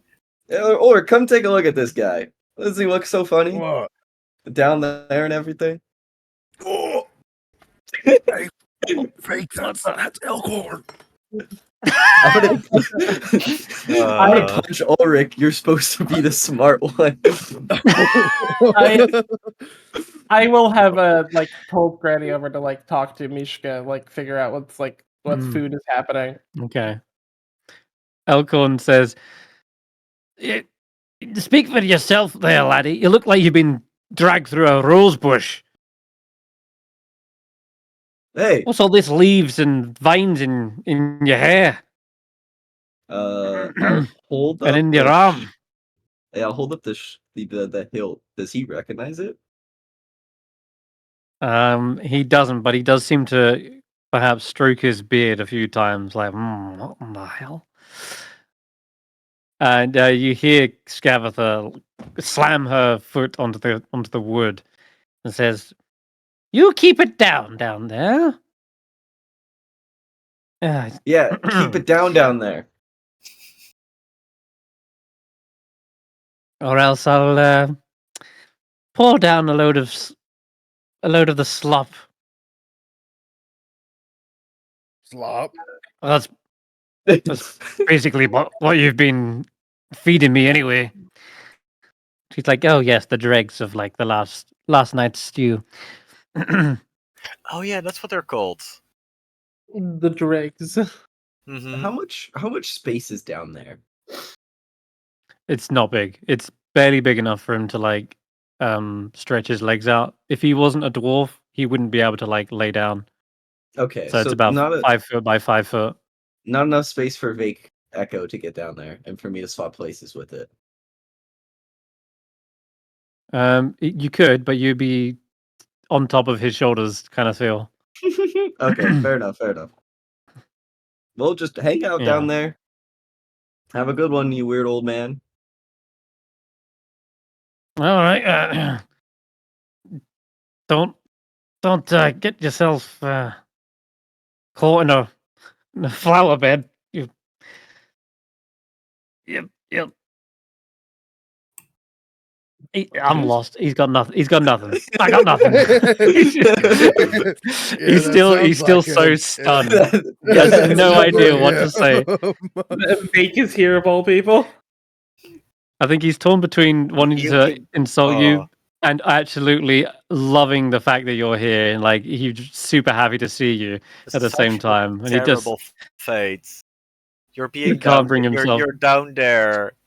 You're all alone, and your only hope to save you is fucking Vaike. Poor guy.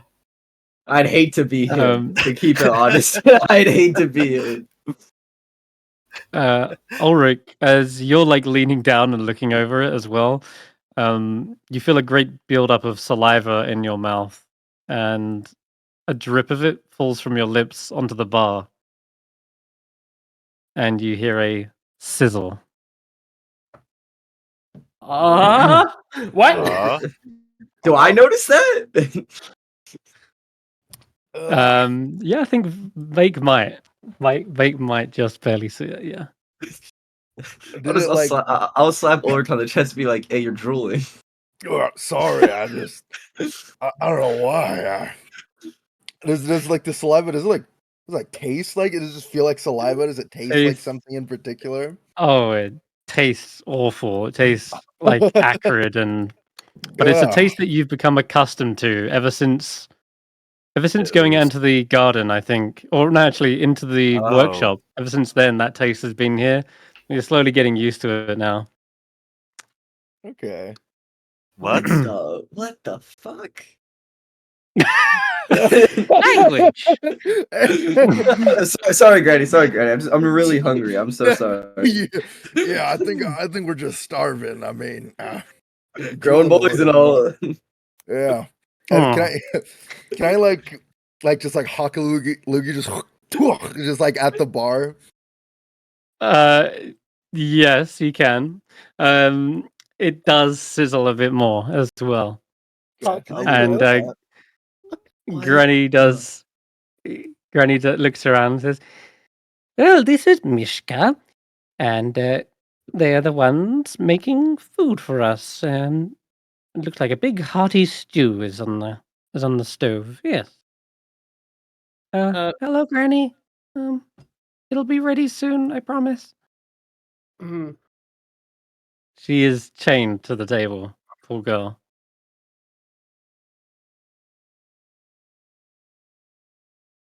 And through there is my little library.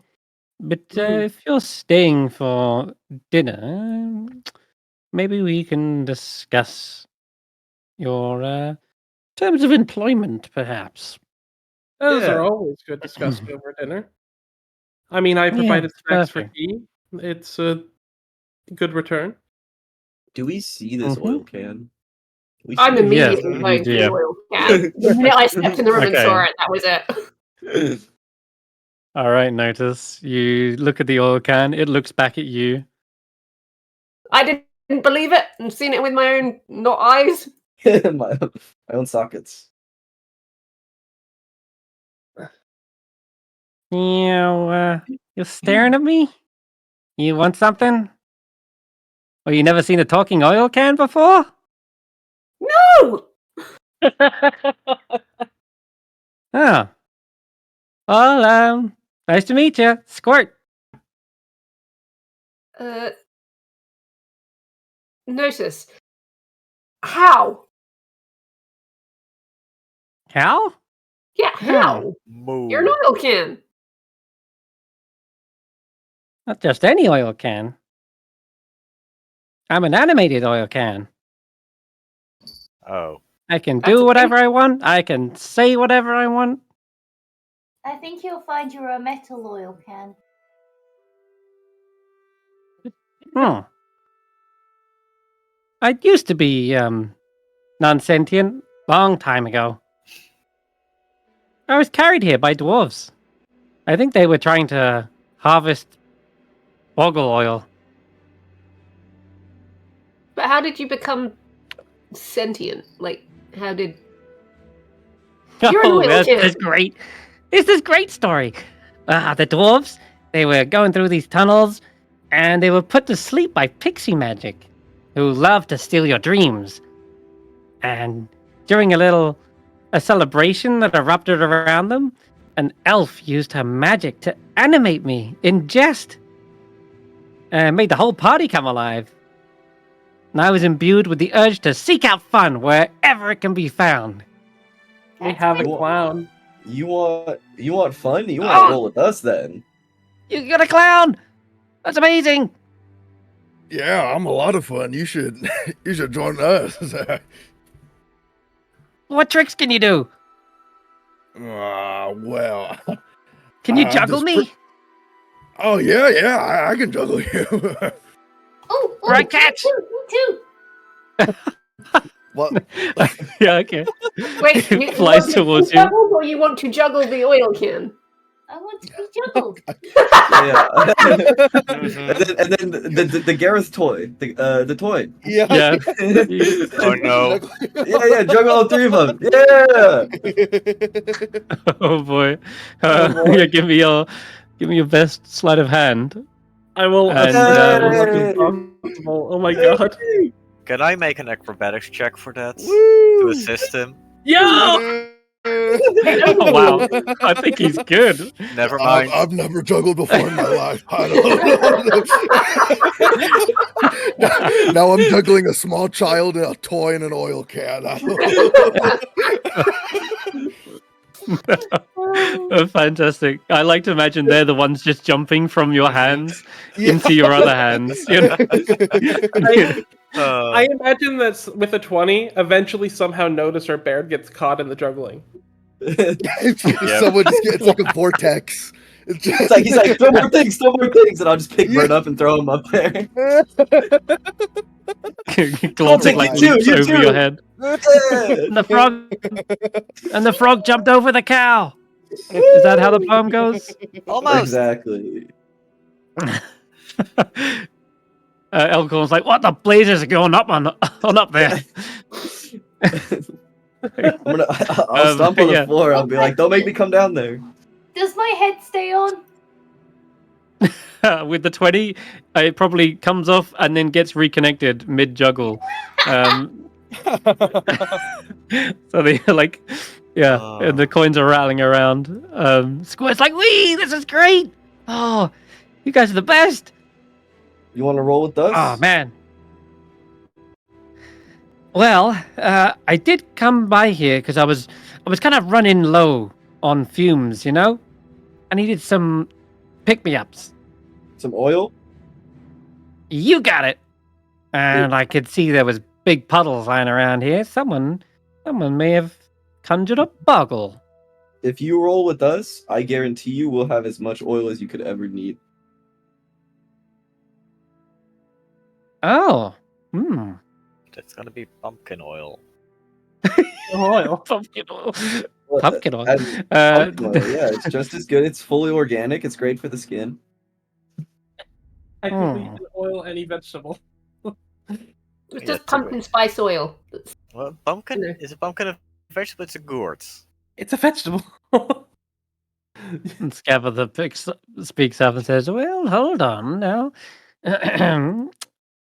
If I recall, we have a little deal going on here, Squirt. Remember? Oh, right. Yep. Almost forgot the deal. So, I'm supposed to be cleaning up the puddles and stuff, and I'm allowed to roam around. And wait, how does it go again, Scabatha? Like, well, we'll discuss this over dinner, but the squad does owe me a few favors before we you can just jump into the arms of some new friends. In fact, how about we go discuss it now then? And she gestures back the way you came. There is another door back here, but that's what she's gesturing. She's not gesturing to that one. She's gesturing to go back. Okay. Okay. But he does mention that that's just an old dusty library. All right. So I'll grab all of you. You've certainly seen a whole lot. Mishka says, "Oh, bye for now," and gives a little wave. And I'll drag you all the way I'll give a back. wave and I'll give Mishka a wink. Okay. Doesn't know what that means, but she smiles nervously. Lady killer. What? Here we go. She takes you all the way back to the little parlor here. And she says, "Right, well, I hope you've seen a little bit more of what I'm all about, you know? It's always good to know about Granny's interests." In fact, actually, there's one more little person I'd like to introduce you to, but they're a little shy. Maybe once they can trust you, they'll pop their head out." And she gestures towards the Jack in the Box. Ulric. That's so big. Can you wind the Jack in the Box, please, Ulric? Oh, please, yes. I want to crank He it. says, "I see you're very eager. How about this? We come to some arrangements, I'll let you crank the Jack in the Box. Sounds pretty tempting. It's an arrangement. You can crack the Jack in the Box. What are these arrangements? What are these agreements? What are we talking about? Well, yeah, so once we seal the deal, in fact, that can be the metaphor for sealing the deal. We'll let you shake the crank instead of shaking hands. So the deal is very simple. I'm looking for some rare fertilizer for my garden. It is Jabberwock dung. That is the first thing, which I'm sure you could accomplish right here in Thither.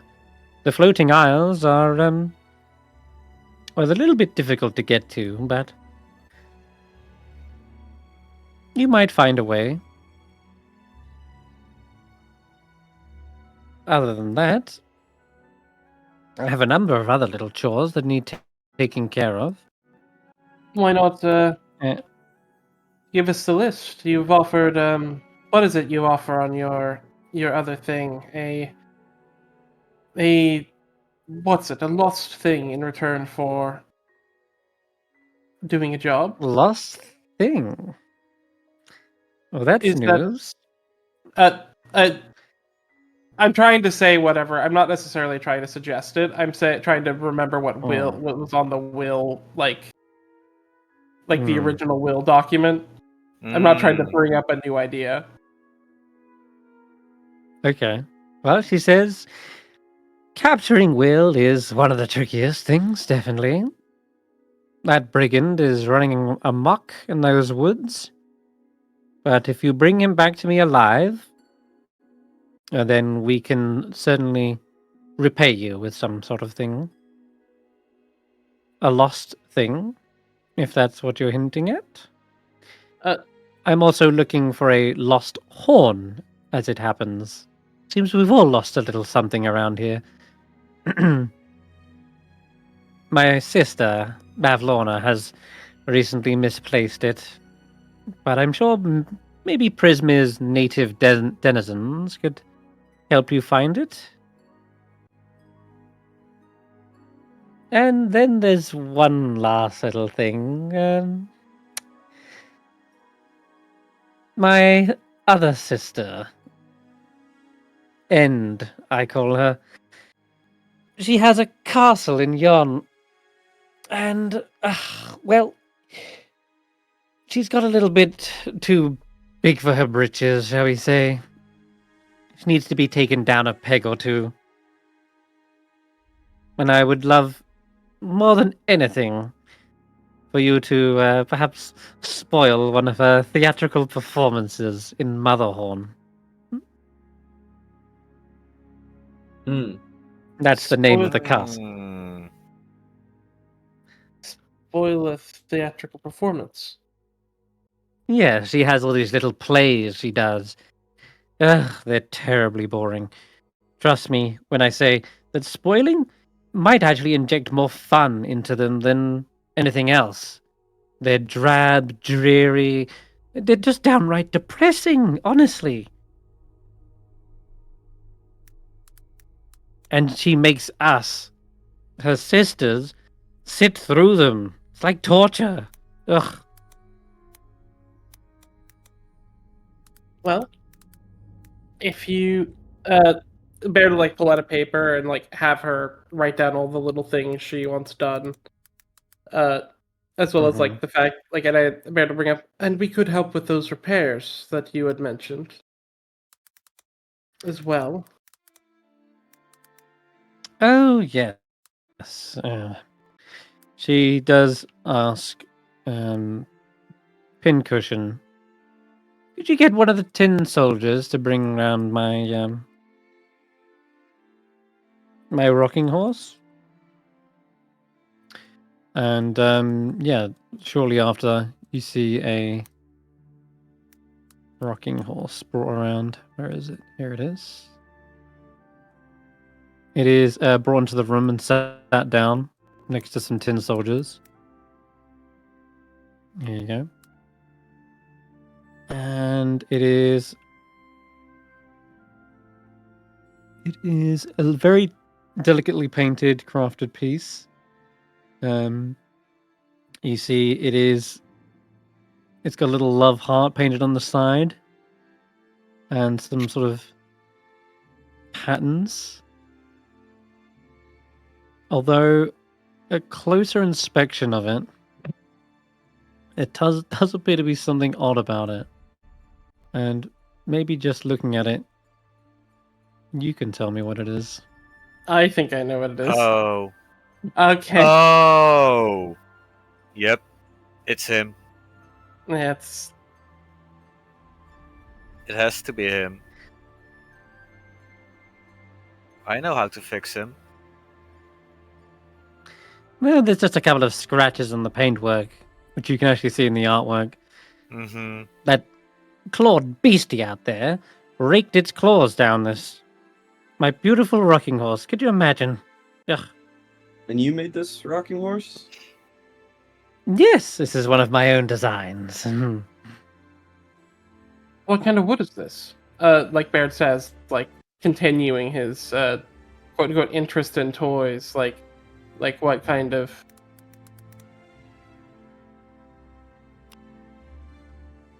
And the way these socket joints join.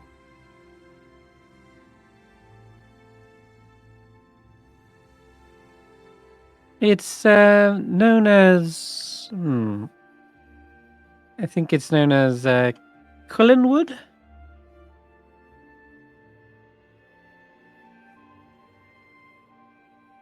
Is this any sort of wood I recognize?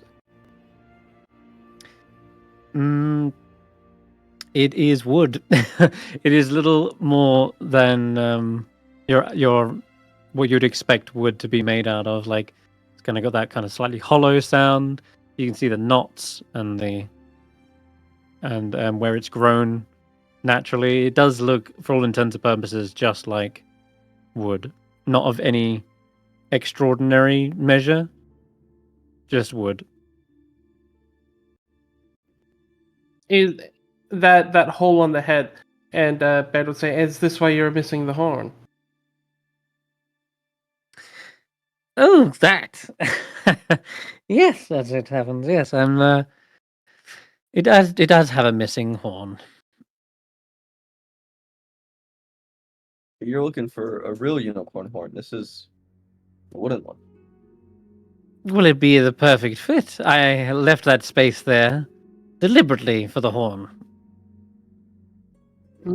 It would be interesting to have a real unicorn horn on a rocking horse, wouldn't you say? Would give it that extra talking point. Yes, but yes. Baird will sort of say this in like he's suggesting the idea, like he's not trying to insult it, but he's sort of going. I'm sure that Bev Lorna and her whole taxidermy thing would agree with that, but do you really think that someone like her would have a good idea? She chuckles a little bit. Well, Bev Lorna, she lost it to begin with.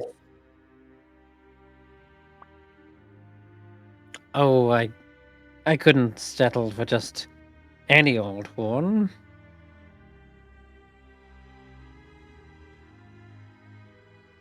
I just suggest that perhaps something as trite as just using the real thing.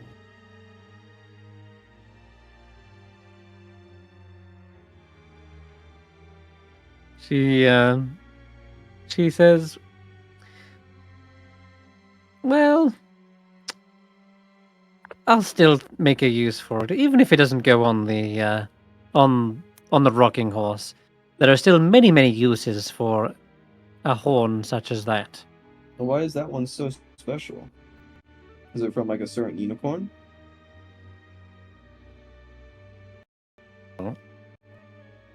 It is from a unicorn, originally. Is it a special one? Well, which makes it special in and of itself. Unicorns are incredibly rare species. Is she like? Can I do like an insight? Is she dodging my question? Yeah. Yeah, you can all roll inside checks.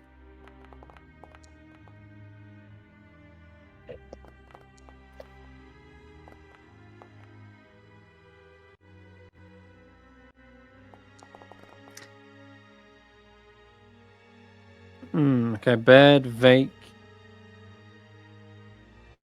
She does seem to be dodging around the truth, certainly.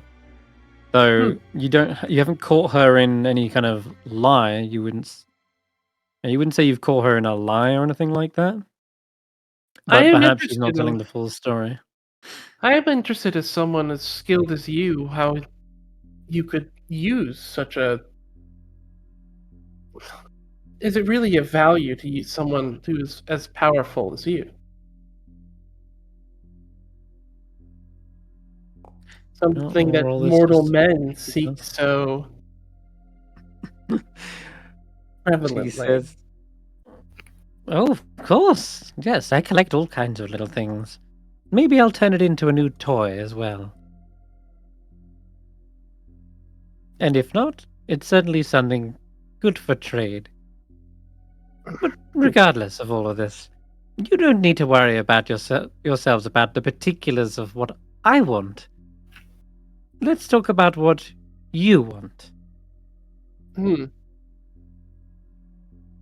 Well, I would need confirmation you have it, but we have a letter of a few things that people we've known have been looking for. And Bear will sort of pull out a paper and look at it, and he says, "There was a. It's quite sad, really. Family of someone had been looking for a missing girl by the name of Hannah, but we don't know if you even have her." The key begins to wind incredibly fast. But it's not even that interesting. Baird is feigning complete disinterest. This is something that has been on a list of documents for a very long time, and he's he's trying to come up with something interesting to want. He's speaking as though it's banal. Yeah. Give me a deception check based on that as well, actually. Okie dokie. Because obviously this is very important to you and to the whole group. I will use my Kenku ability to reroll that. My Kenku recall. Kenku recall. Yeah. Oh, thank God. That's much better. All right. I try to put on Bavalorna's lack of care. I think about her, and I just sort of put that apathy about what's happening into my voice. Yes, I like it. Yeah, copying and mimicking the exact kind of drawn out, long lines, as if it's absolutely a chore to even speak. And her sound, the speeding up of this key ticking on her back, suddenly begins to slow down, almost as when she's hearing her own sister's cadence and tone. And she's like, yeah. Hannah, well, let me think. Hannah.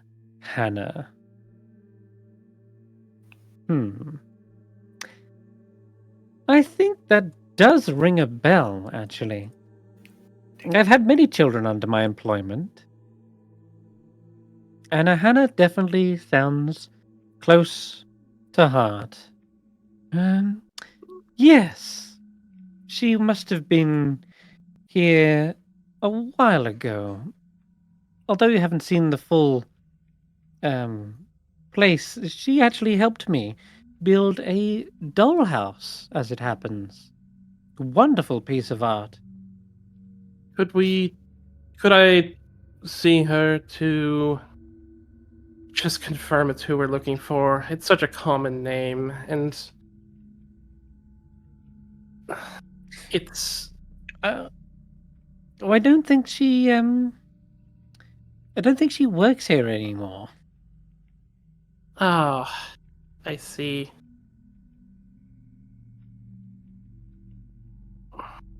Where did she head? Yeah, she's. That's the strangest thing. I don't really remember her leaving, but I haven't seen her in such a long time. I can only assume that she's obviously gone off and left.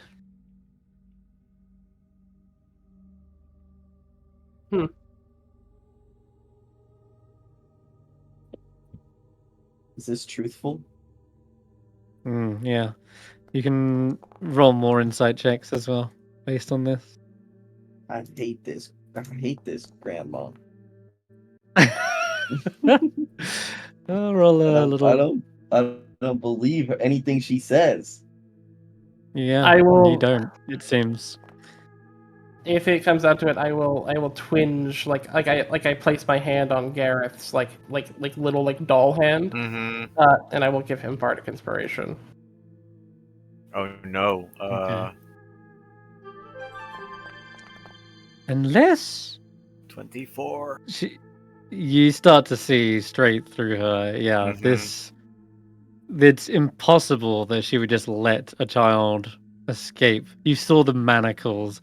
You saw how they're practically prisoners here. And so when she says they must have moved on, it's very unlikely she would have let that happen. And she must. The better word to say would be more like escaped, as she escaped. Mhm. But if she says she hasn't seen her leave, and she's got all these tin soldiers, snakes, goblins, eyes and ears everywhere, you would have an inkling that she would know if she has gone. And she does start to think for a moment as she looks at you guys who are clearly eyeing her intently. She says, "Wait. Oh, no, that couldn't be a possibility, could it? Oh my, I've just had a revelation. I think she might still be here. If she never left, there could only be one place she does belong, and that would be the dollhouse she helped me make." I see. You see, we made a special little property with about the dollhouse. It was cleverly designed so that when you go inside, it would sort of have you shrink down almost, and you could live inside there. Ah. She must have been playing with the dollhouse and maybe got trapped inside. What? Like what? I see. Just like above table. Oh my god. I don't Mhm. believe her. I don't believe her. Are you saying that out of character? Yes, out of character. I don't believe her. I will. Baird sort of- Would you please excuse me? She steps up from the table and she puts a saucepan and cup down, and she says, I need to go and check if she's all right. I'll be right back. Okay? Let's come with you. Let us go with you. No. It's No, up in my personal quarters. It's my own room. We're looking It's for her too. private. You could have just Well, I will me. You could have just me come I will along. confirm. Yeah, or just at least send let Bird go with you. At least we'll stay here. You see a pincushion sort of say, "It's terribly rude to go into someone else's room without their permission." I And Scabbeth has seemed so nice as to give you a full tour. This one room is private. Oh, of course. I ask that you respect her wishes. And we're just And concerned no one, for someone we're looking for. yes, What do you mean? no one is more concerned. No one is more concerned than Granny, I assure you, for one of her own children. Please remain calm and seated. Baird says calmly, like more to Granny than Pincushion, and just says, "I just wanted to help confirm who it was."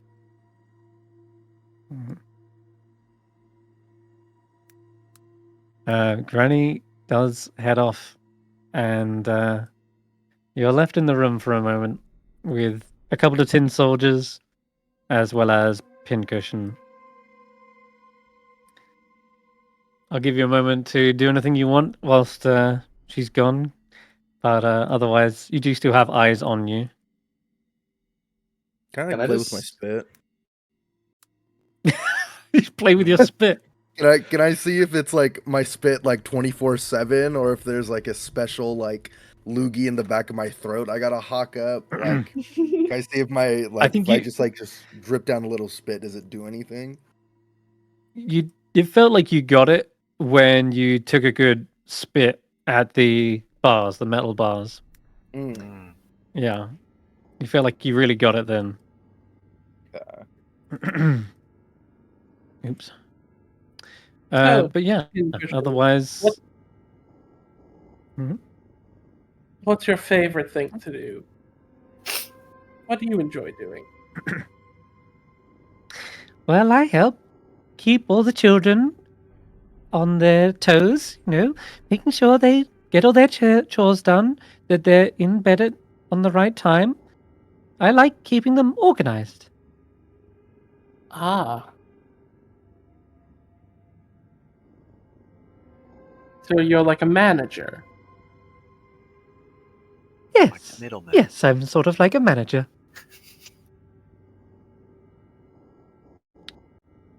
It's important they get their rest. They work ever so hard.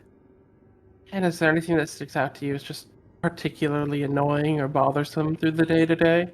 Things that just irk you in particular that you think could be better around here?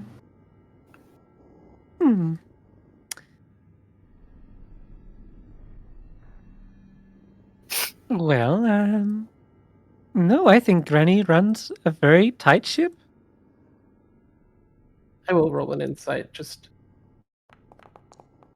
Nah, it's fine. There is one child that could be of more help. There's always one dossing off, not doing as she's told. Seems to be maybe going through that sort of phase, Ah. But I just don't know how to discipline her. She's such a broody young so-and-so.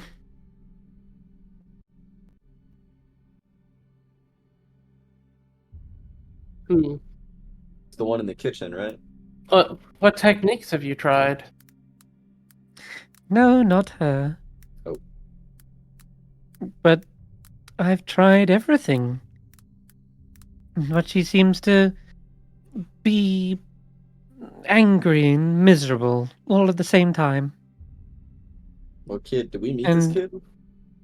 When I talked to her last, she didn't want to have anything more to do with me and locked herself in her room. Oh? And who would that be? That would be Soapig. Ah. Oh. Soapig. We could try to talk to her for you if you'd like. You would? I mean, most things can be dealt with through words, can they not? All right. Well, when Granny gets back, I'll propose the idea. And as it happens, Granny does come back quite soon. Oh, good. You're still here. I have good news and bad news. The good news is, yes, she is inside. Still inside this whole time. The bad news is, I'm not sure quite how to get her out. Oh. Another problem on the docket, then? Indeed. You think that if someone else went in there, they could bring her out? Possibly. But, it would be tricky. I don't see a straightforward way of doing it. The dollhouse is quite well contained.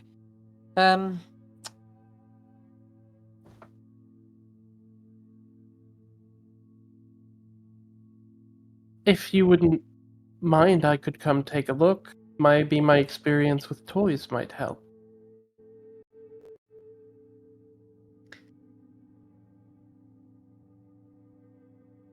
She says, I will get to working on that myself. If anyone's going to figure out how to work out a toy, it's me. That said, I have got an idea. The unicorn horn actually might help. Is this truthful? You can roll another insight check. That seems too convenient for her. I can see how unicorn horn can actually help. Okay. All right. But yes, I'll it's roll very her. convenient. Yeah, sure, why not?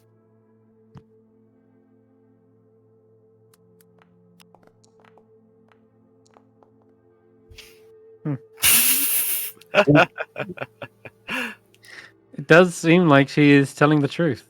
Mm-hmm. So everyone besides Bird? Meets it Um, with checks like this. meets So status more like status quo actually. yeah, status But quo. Yeah, Bird got So- 12.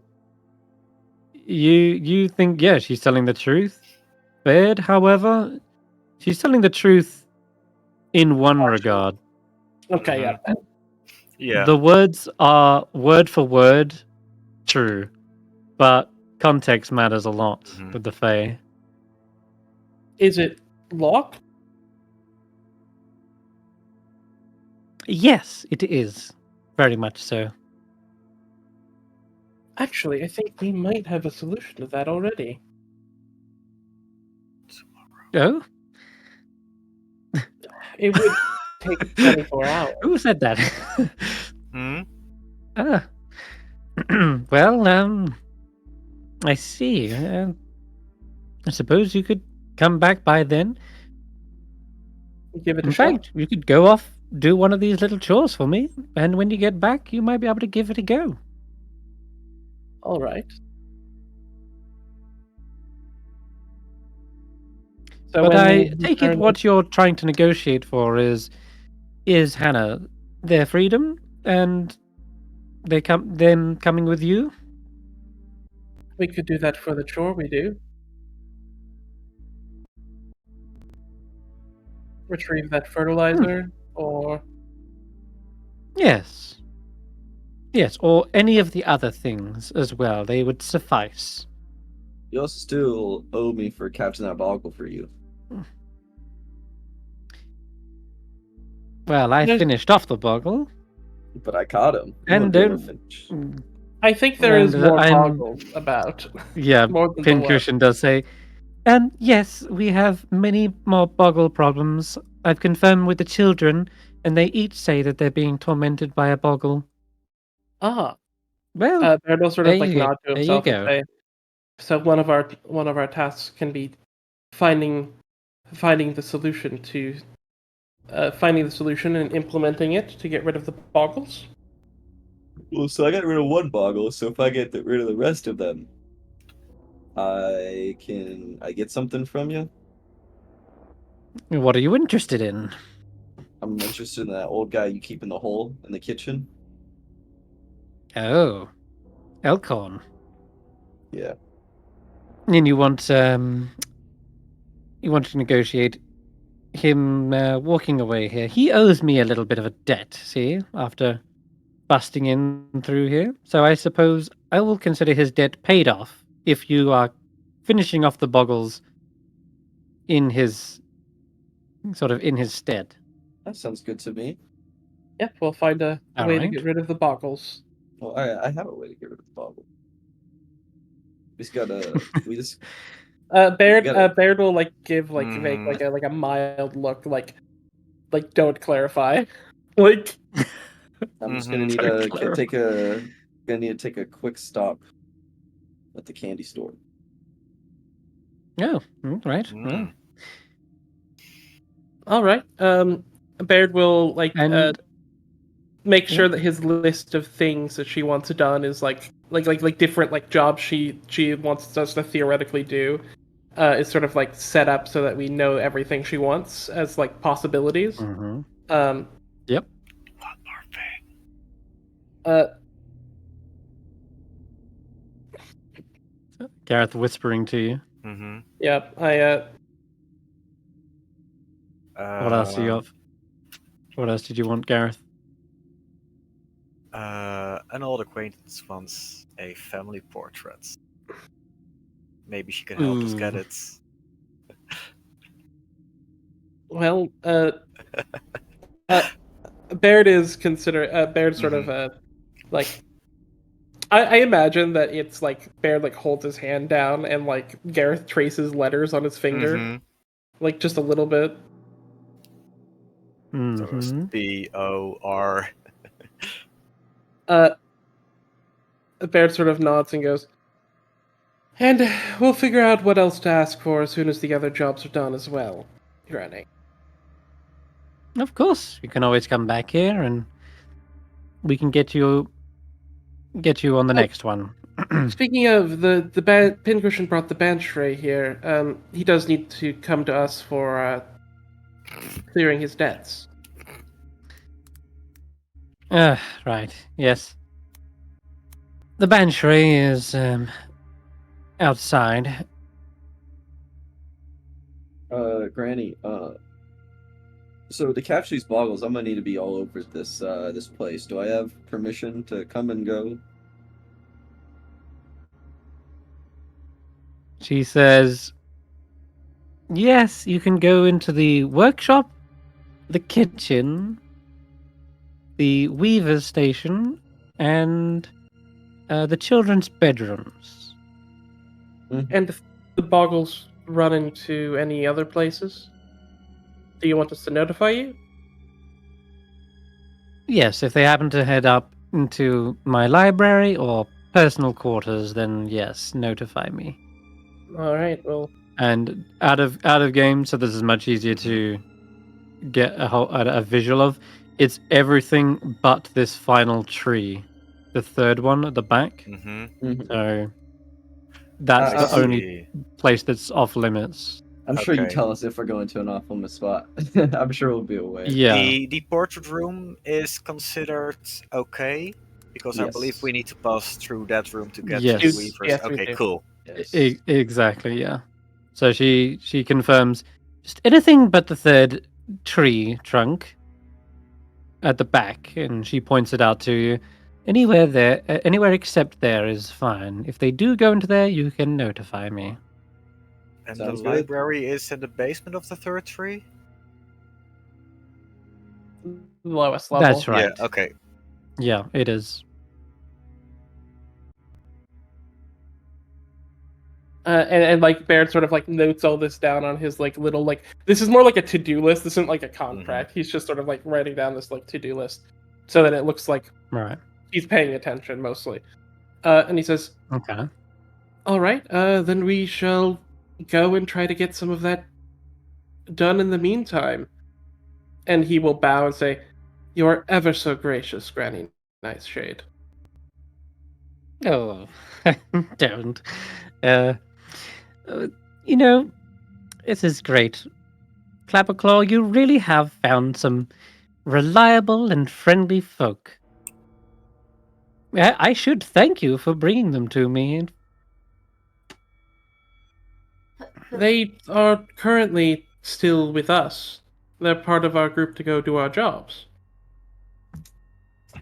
I'm not leaving them. Oh. Oh, did I insinuate that? I apologize. I'll tell you what, Granny. If you'd like, I mean, I can't, right? But we could send you letters. Oh, I would love that.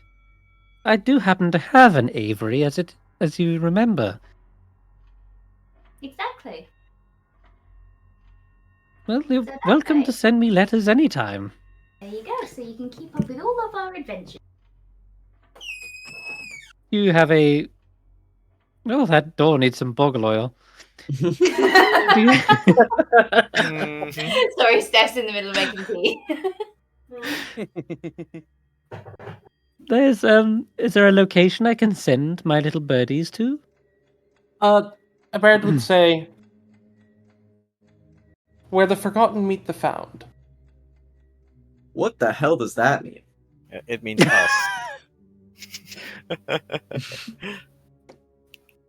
I feel like she would take that as a location, and she would go, "Okay."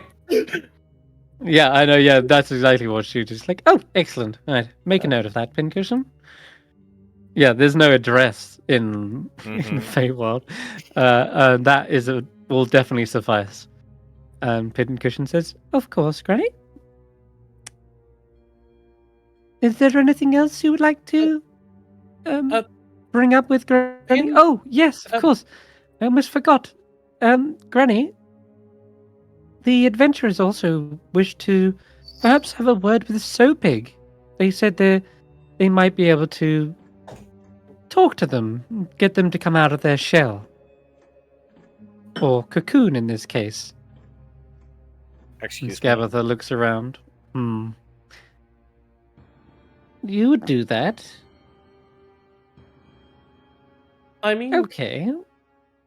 Pincushion said that they were having trouble, and, well, having grown up on the farm, I'm quite used to finding a way to talk to people. Negotiations are part of every harvest, and family struggles are always a part of things.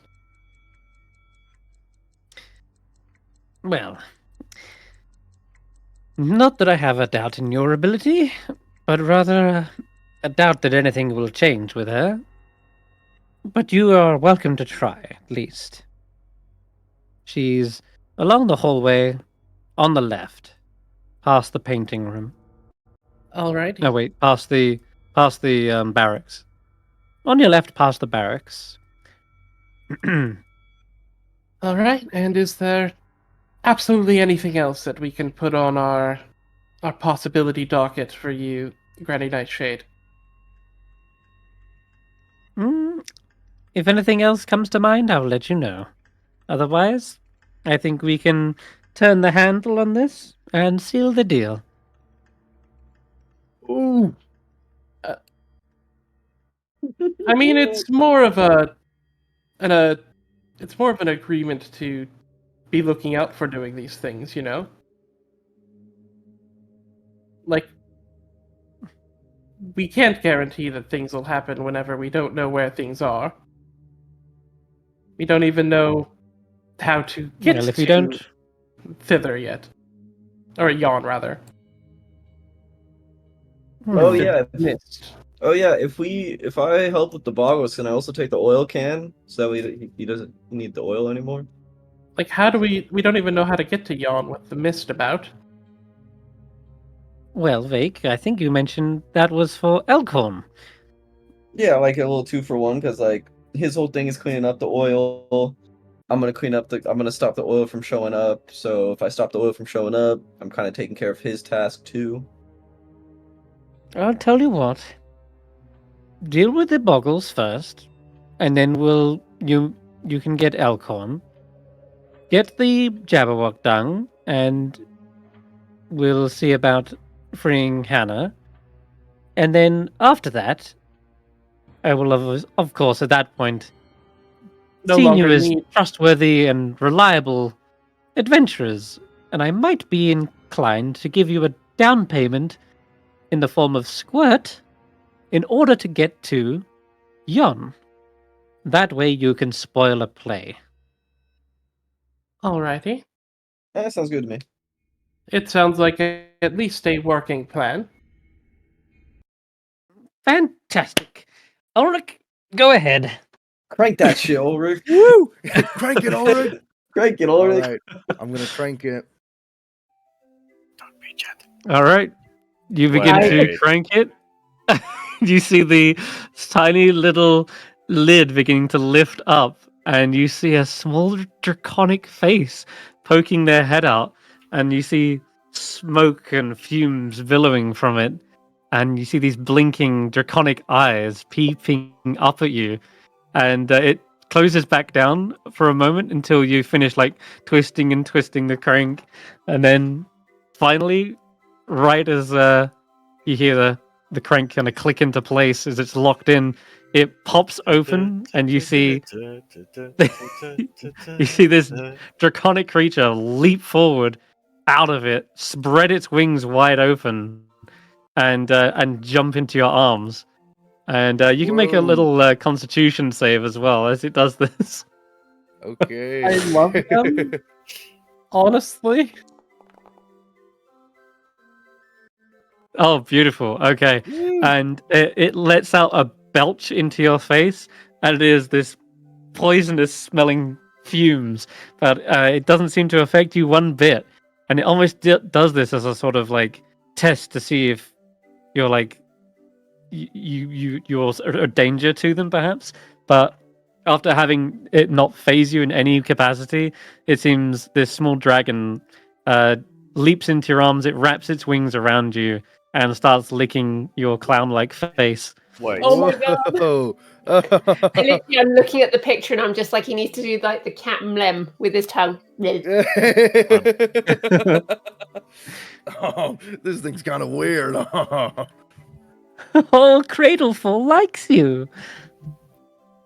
Cradlefall. Oh my god. Cradlefall is a dear little dragon of mine. I reared them from an egg. They're so adorable. And yes, I've made them their own little cot as well.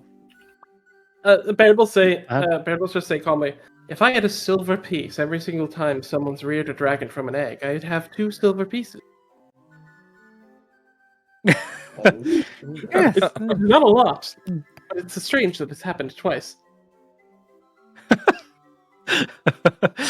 Indeed. Mhm. Cradleful continues to like lick you and make a fuss of you. And it's like clawing kind of all over your head and like scratches your horns. Are they a green dragon? They are a green dragon. Wait, a green is poison. Yep. You said acid. Correct, yeah. It was... No, I didn't say acid. I said a poison like cloud billows forth as they belch. I would die for here you. they are. Oh. I seem to nuzzle into your neck and see, how could you not love little Cradlefall? He's best little dragon ever. Normally he's quite jumpy. He must have been eyeing you the whole time.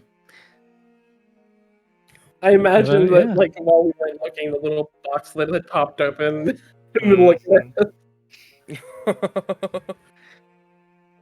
Yeah, there's like a puff of poison smoke in the entire like box as well, and yeah, I imagine it tries to bite onto your horn as well, like a chew toy.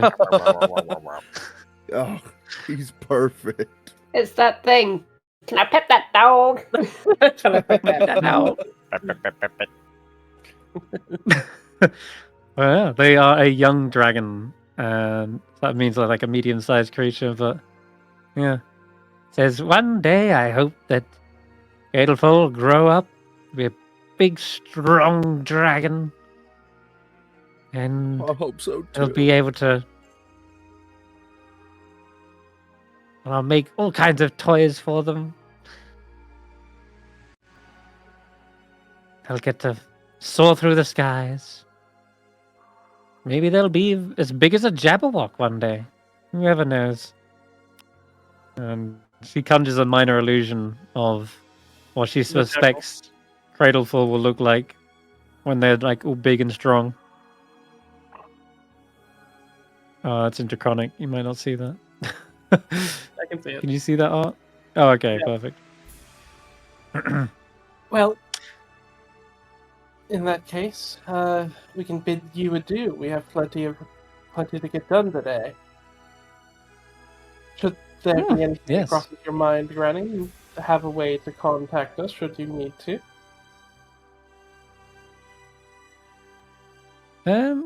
I'll try to keep an eye on your progress.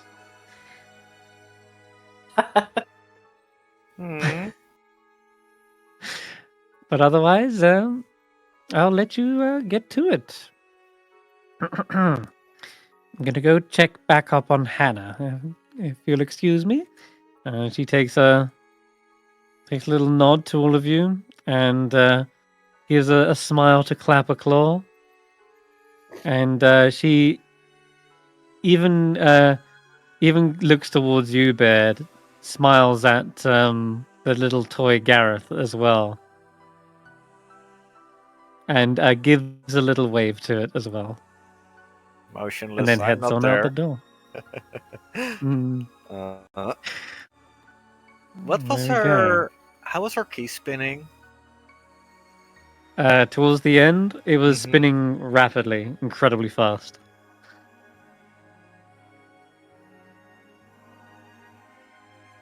Tin soldiers head on out with the rocking horse. So we're taking the dragon with us, right? We can't. I mean, I want you so bad. If it follows us, it follows us. But that's not our fault. They can follow us, but we can't take it. All right, so guys, here's my plan for the. Wait a minute. Baird will like hold up like a finger, and sort of motion towards. Let's go. I will. Pincushion says, "Well, thank you for being such gracious little guests. I think you've done quite well for yourselves." I'm not little. Baird will like raise an eyebrow at Pincushion, saying thank you. I think it's warranted. No, of course not. A thank you is a sign that I owe you. No, that we owe you. In this case, you didn't ask for anything for So Pig. So I think I might owe you a little something, but in any case, we'll see if you prove successful or not. Of course. And Baird will give a sort of friendly bow to Pincushion as we head outside in the meantime. She gives a little curtsy. You see Cradleful leaps off your head and back into the box, where you see it kind of like puff with another smoke cloud. What a little guy. I'm gonna get you out of there. We're about to make the same exact Ulric ready to make the same exact mistake that the Agdon did immediately. I'm gonna raise this track. That's the problem. We can fix this. As you head out, Squirt's like, wait for me! And Pincushion grabs on a hold of their head and then coddles them. Says, well, not so fast, little Squirt. You're going to stay here for now. Yeah, we gotta go get some We'll shit, be but we'll be back. Oh man, I want to go on the adventure. Ah, you better There's be gonna back. be more. All right. And Pincushion is just holding them in one arm and gives you a little wave as you head out from Loomlurch. Yep. Honestly, that is a stress off my head because I feel like Pincushion is going to have to deal with Squirt for a little bit. Okay. Alright, so plan for the boggles. We have to, every time we're nice to a kid, the boggles show up. Because they feed off the sadness. Are we out of range? Yes. So we get a bunch of candy and we give it to each kid one at a time, and then a ball comes out, we squish it. Do you know why the boggles get to us when we interact with the kids? Yeah, it's because we're making them happy and they're not sad anymore. They feed off the sadness. They feed off the sadness. Get rid of the sadness. Why are the kids sad? They're lonely. Yeah, so, I'm picking up what you're putting down. You're saying we should kill the hag.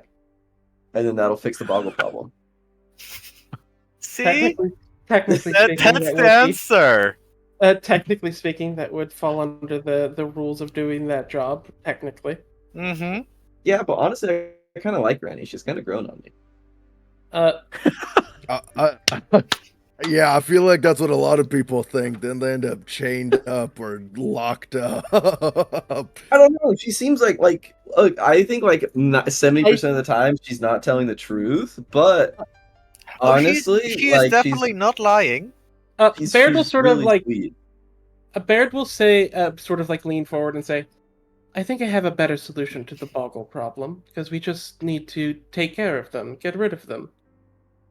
We just make sure that Will's getting out of the children is a success and the boggles will be gone." No, because then she'll be sad. No, she will be angry. No, she cares about this kid. She'll be sad. No, she doesn't. They're like enslaved. Jeez, you guys never heard of a joke before? Jeez. I was trying to write in the I mean, knowing you, that could have been serious. All right. But in the meantime, I think the Jabberwock Dung might be our best bet. No, flying islands. No, look, I want to get Elkhorn out of this damn hole as soon as goddamn possible. And we're right here. I think my plan works. We get some candy, we wear out the boggles, we squash them. I feel like that's the best thing to take care of right now. Baird will also speak up and say, we could also give the boggles something much more tasty. Oh, we can take them to Nib's cave.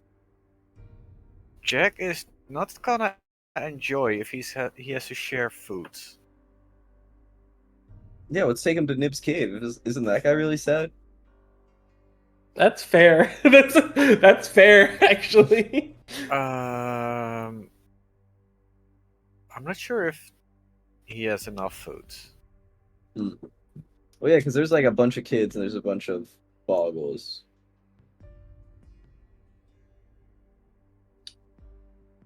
You'd need multiple people's worth of suffering to feed more than one boggle, I think.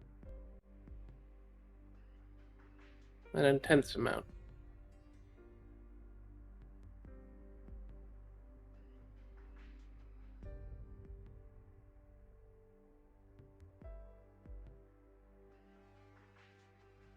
Well, that hag gave me the creeps. I don't know about the rest of you. Vaike may have made her own on Vaike, but ugh.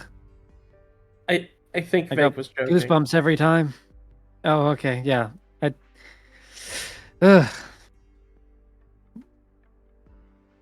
Mischief seemed unfazed. So Mischief cool, sense. Is Mischief ever phased? Unfazed. Unbothered. What is it? Unbothered. In my slop. In my slop. Yep. Bothered. My slop. Gooped up.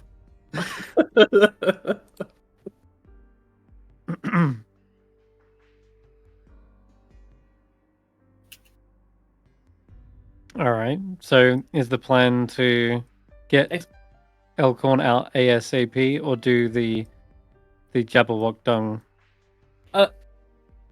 Baird and Garreth, between each other with their kind of knowledge of like the Fae and things and discussion, does defeating the boggles have a negative effect on anything else? Well, boggles are Fae. We just learned, or earlier we learned that Fae don't really die; they reincarnate.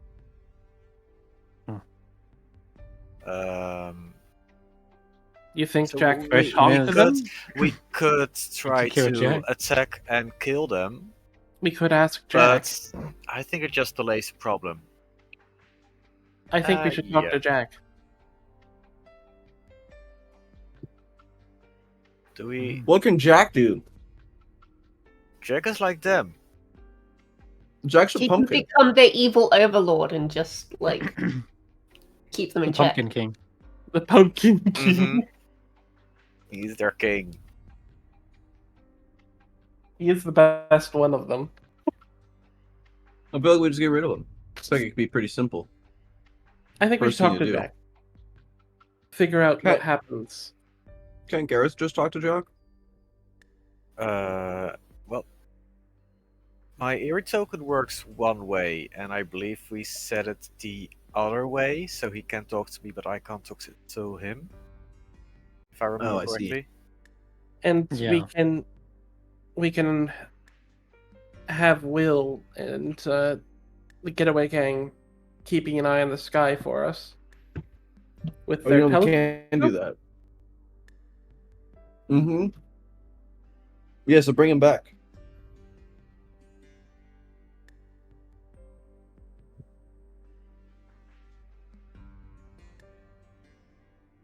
Can we bring Jack back I then? think If we don't need him over there anymore?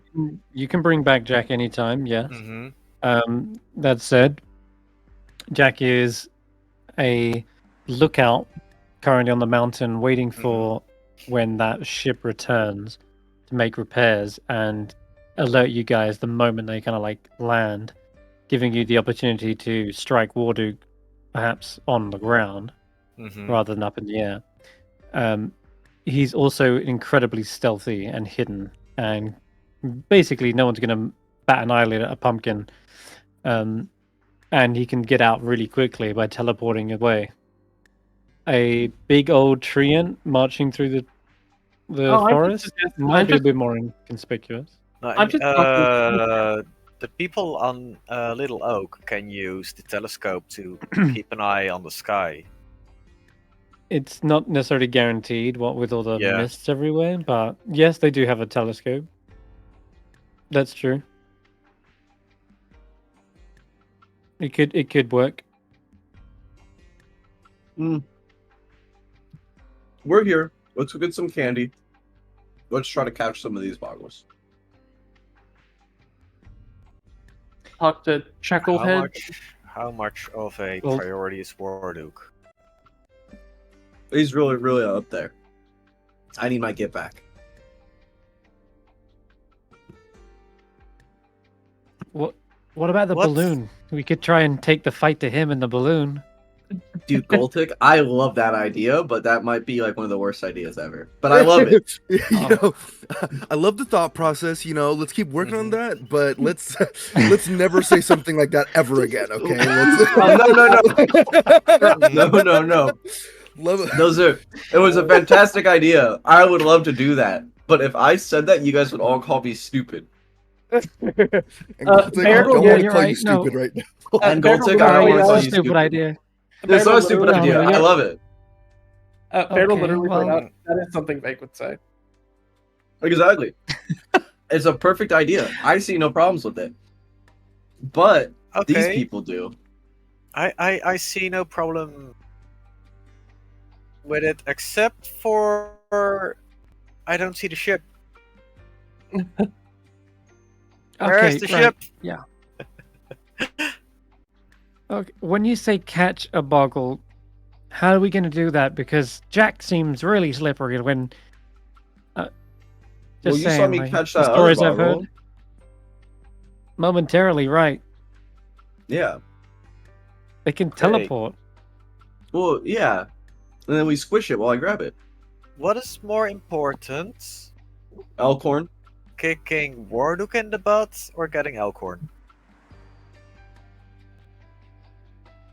So Wardug's going to be on the waiting list. Mm-hmm. Because How- you can't. You have to wait for Wardug to show up before Yeah. anything. How Um, does Jack solve the boggle problem? What I'm saying is we need to figure out if killing boggles will like negatively affect the children. Mm. And how does Jack know? Jack's not even a boggle. He's a pumpkin. Jack's like them. I think they're saying Garreth was a lonely child and Jack is. As a result of that. I've seen Jack get squished before. He just comes right back. But it No, seems to you me haven't like seen him squished before. I thought he died once, and he had to Nope. bring him back. He's a very sturdy pumpkin. He never died. I'm pretty sure he got like blown up one time. Nope. He got hit, but he did not get. He got hit, and then he survived because he got armor from the carnival. I swear. Garreth, Gloltic does ask you, Garreth, if Jack did ever get blown up, what would happen? It wouldn't happen. It can't Okay, happen. but if it did, let's say he got squished by Scabatha. Let's say Scabatha thinks it's another boggle and swipes it, and he turns into pumpkin chunks. What would happen next? Jesus. I don't know. I don't want to talk about it. Jack said that we could plant his seeds and he would come back. Well, there we go. So it's like you can never truly be rid of your emotions. That's true. Sorry, Notus. But what if like these kids, they could learn like what Garreth does and tame the boggles? Oh, I wouldn't say tame, but Garreth, you said this. Jack's been Garreth with is you gonna your whole life, run right? away from this conversation. He is not gonna want to deal with this. Little toy soldier running away. You're already in my hand. Someone just like grab his keys so it's not turning anymore. Oh, man. Can I mage hand Garreth? Pick him up? Is he small enough? He does weigh as little. Okay, as like a toy. As Garreth is trying to run, I imagine the ground is literally shifting so that he literally can't run. It's what it looks like. Okay. Garreth really does not want to deal with this. Give me a dex athletics or acrobatics, Garreth. Oh wow, he's sugar rushing anyway. He's teleporting. So even if your mage hand tries to grab onto them, or rather, if the Feywild's little roots and blades of grass try to trip him up, seems he's able to vanish and disappear away. Gloltic looks really guilty. As an alternative, does Baird remember whenever Garreth got Jack? I think that was something that was very personal to Garreth. I'm not sure if he was on the scene at the time, but yeah. But Gloltic says, "Look, I'm feel really guilty now, but what I was trying to say was, well, Garreth learned to live with his loneliness. He learned to, accept it and, in a way, befriend it.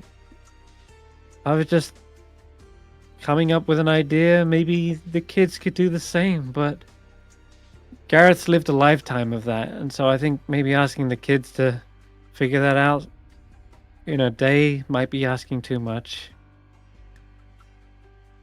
That's a good idea. Baird will try to say to Sir Goltek and say, "It's not a bad idea. There are many ways one can cope with loneliness. I've never once had a boggle." I have a bigger boggle with 2 horns and some ugly face paint. Huh? Eating a ration, like. Yeah. Chewing on something. Cover your ears, Ulric. You have another big friend with ugly face paint and horns? Why did you tell me? Yeah. What? I thought I was the only one. I We really are I'm in collectively fried disbelief. for Futurama, aren't we? I am in disbelief, Ulric. You might be the smartest man I know. How'd you figure out that I have another best friend? It was Garreth. obvious. Garreth, come back. Little toy man. He's scampered away. I don't know what that is, but it's from Sugar Rush.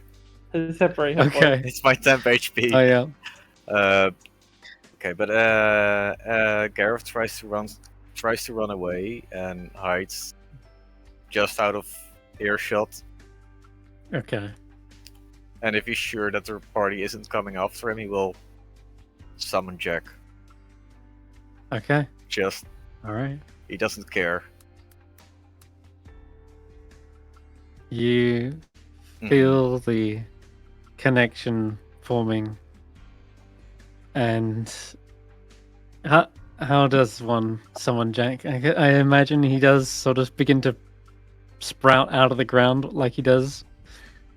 Yeah, the previous time I summoned Jack or resummoned Jack, a pumpkin seed sprung from my body. That's what I thought. Yeah. So yeah, you think real hard as pumpkin seed kind of forms in your palm, and you let it fall into the soil, and it rapidly begins to grow. Orange color floods back into your eyes. Mm-hmm. The smell of pumpkin spice, and you see Jack he's looking a little withered. He's looking a little maybe a little hungry, a little lopsided. But as soon as he sees you, his face suddenly like unsloughs. He becomes plump again, and his arms like reach out towards you, and he's like, "Garreth, And I'm hey!" gonna hug. Never He jumps again. into your arms. I didn't think I was gonna see you again. Of course you Well, were. I mean, Wait. well, I was getting hungry, is what I meant to say. But, ooh, that fills me up. Where's your What? friends? Where's Long everyone else? story. They Oh. were asking weird questions. I don't like it if they're asking weird questions. Wait. Did I grow? No. Well, yeah, you just did. You were all Oh. shriveled up. And so are you. You all shriveled down. You've been getting hungry without me too. Yeah. I need more food. I need more mushrooms.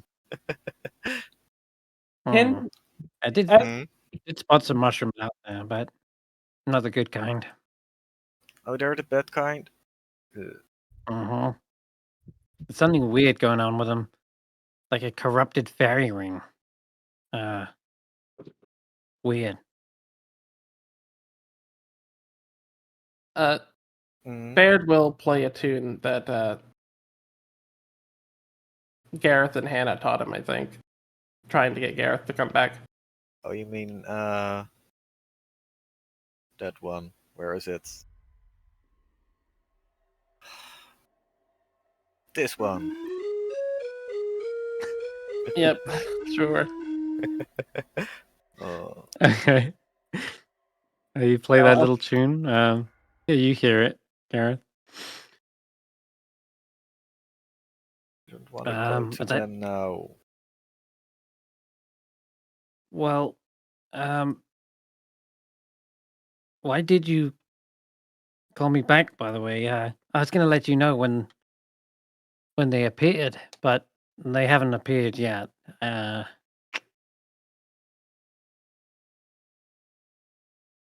Still no sign of them. Well, they are no longer important. They aren't? I thought they were really important. Well, we found other friends in the hut. Apparently, He looks around friend and sees it. of Sees Loomlurch behind. yeah, Oh, Hannah you- is trapped in a dollhouse. so did we find her or not? I don't understand. Well, we will be helped if we can do something, get some dragon shit. Oh, okay. Sure, we can go collect some of that. Mm-hmm. Is that and that somehow helps Hannah be free? Yeah, Weirdly. weirdly. And there's children being Okay. being held captive, and they're lonely, and there are boggles hunting them. Boggles. Ah. I get why you called me back now. You want me to go talk to them? Do you Or want to talk to them? Does it help?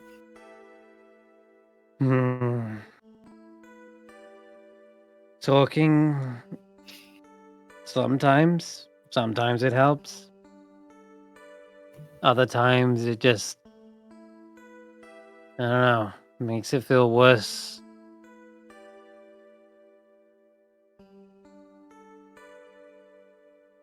Those kids, did they say what their loneliness was from, or? Well, they're being held. They're forced to make stuff for the hag. Oh. They I can probably only haven't seen their imagine. family in a long time. Yeah. Just like you haven't seen Hannah in a long time. Yeah. Well, I haven't seen Hannah in 8 years. I don't know how long these kids have been here. Might have been only a couple of days for them. And Or is a Hannah year. still a kid? I don't know. I hope. Oh.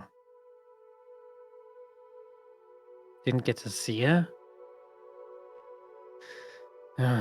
You see the big Okay. tree in the back? Yep.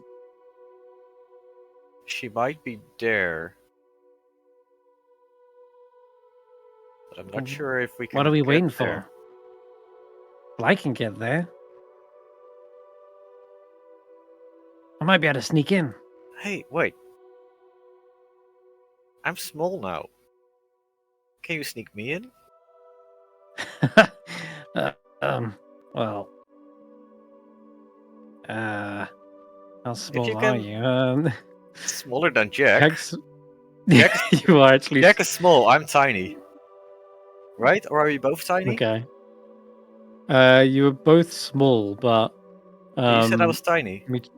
Let me check. I'm tiny, Jack is small. Yeah, it's true. Hold on. Let me see what pincushion is.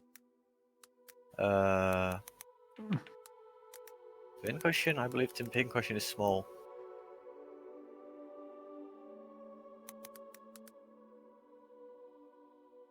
No, pincushion is tiny as well, so yeah. Yeah, you're about the same size as pincushion, which does make you smaller than Jack. I could try and sneak you in, but yeah, I don't know if you can come through my portal. I don't think that works.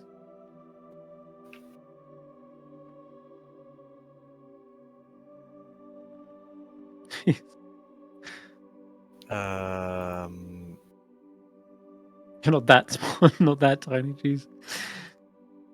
But yikes. Yeah, Garreth is probably about... He's about the size of a doll, right? Like a... Mm-hmm. like a standing full-size doll, kind of like like small mannequin like sized one. It's hard to say, like a porcelain doll, right? No, that's Yeah. not a good description either. Trying to. Anything the Boga puts through the rift, including a portion of its body, emerge at the destination. Yeah, So you're like technically, 30 centimeters. that's a foot. That's how big you are, roughly. Yeah, which Okay. does make you a tiny creature, but it's on the upper end of tiny. Anyway, you want to go sneak in then, or you gonna get this done? Or do you want me to talk to the boggles, or do you want to ask questions about the boggles?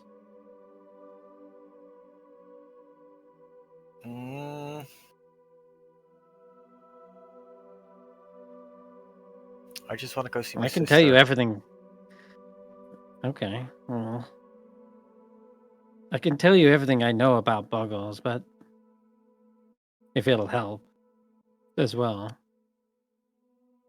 I mean, you should know more than anyone by now. But yeah, boggles are born out of feelings of loneliness. We materialize when sapient beings feel isolated, abandoned, or trapped near a These place where the children are Feywild definitely touches trapped. the world. Yeah, well, that would explain.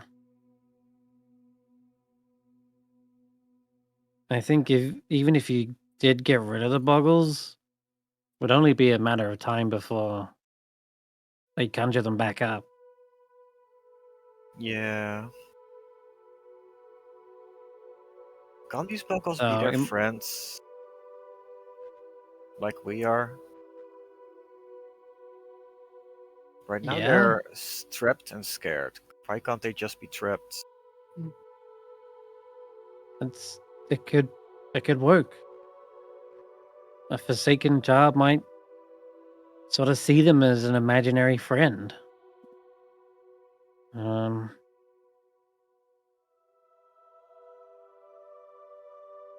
They usually like to just engage in petty pranks, using oil to cause trouble and stuff. We're not like bad guys. We're just reaching out. Love. Right, that's it. It's our way of showing affection. Breaking dishes means we miss you, or hiding tools means we might feel neglected, or startling a bunch of pigs might mean we just want some time.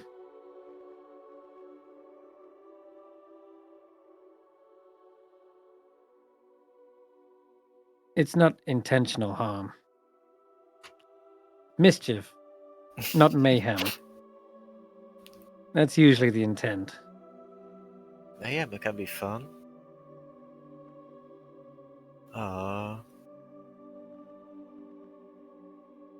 Kids.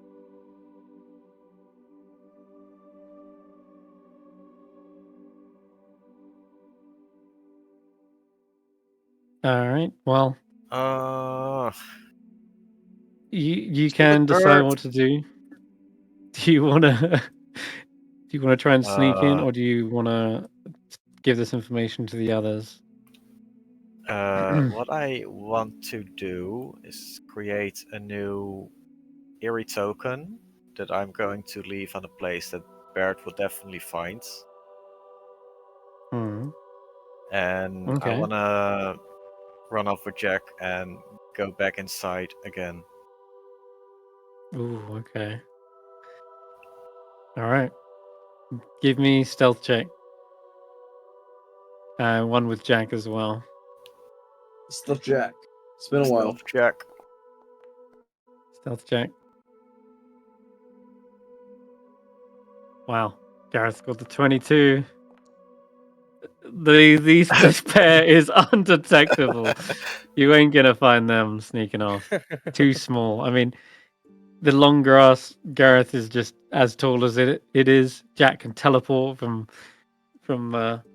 stall to stall. Garreth is sitting on Jack's head, using the stalk as a what's it called? Holding on to. Holding on to the stalk. Beautiful. All right, awesome. All right, yeah. The rest of your party, you wait.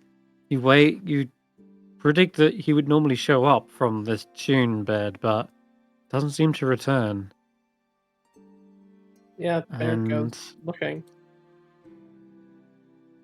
Yeah, you can go looking.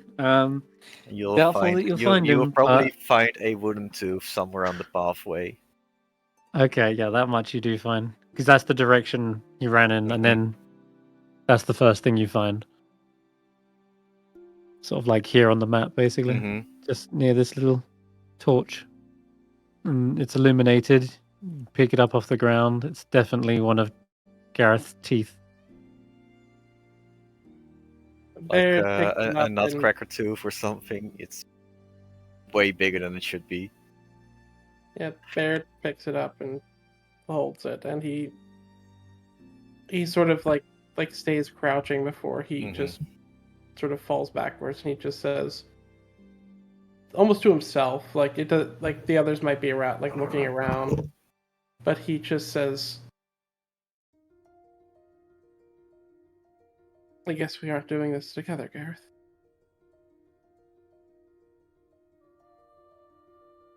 What are you moping on the floor for, Bird? What's wrong?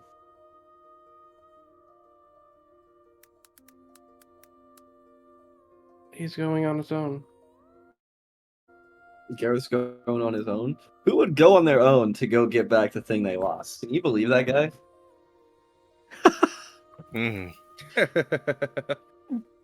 It means we have a job to do.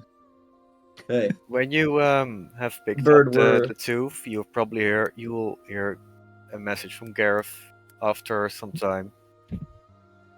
It's been too long. I really need to find my sister again.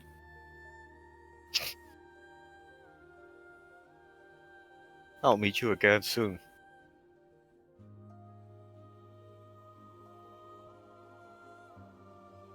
It's alright, Bird. We all gotta do some stuff on our own.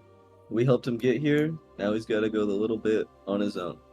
We know where he is. It's not like, we don't know where he's going. We can go and do the thing and come back. All we're doing is getting Jabberwock poop, right? Yep. It's not like we're going to slay the Jabberwock already. I mean, we could.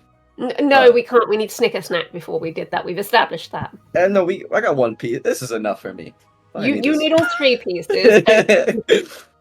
All right. But Bird, there's no problem. We don't got to be sad about it. It's Garreth. He's got more tricks in his hat than. Unless this is Baird's plan to get the Boggles to follow us.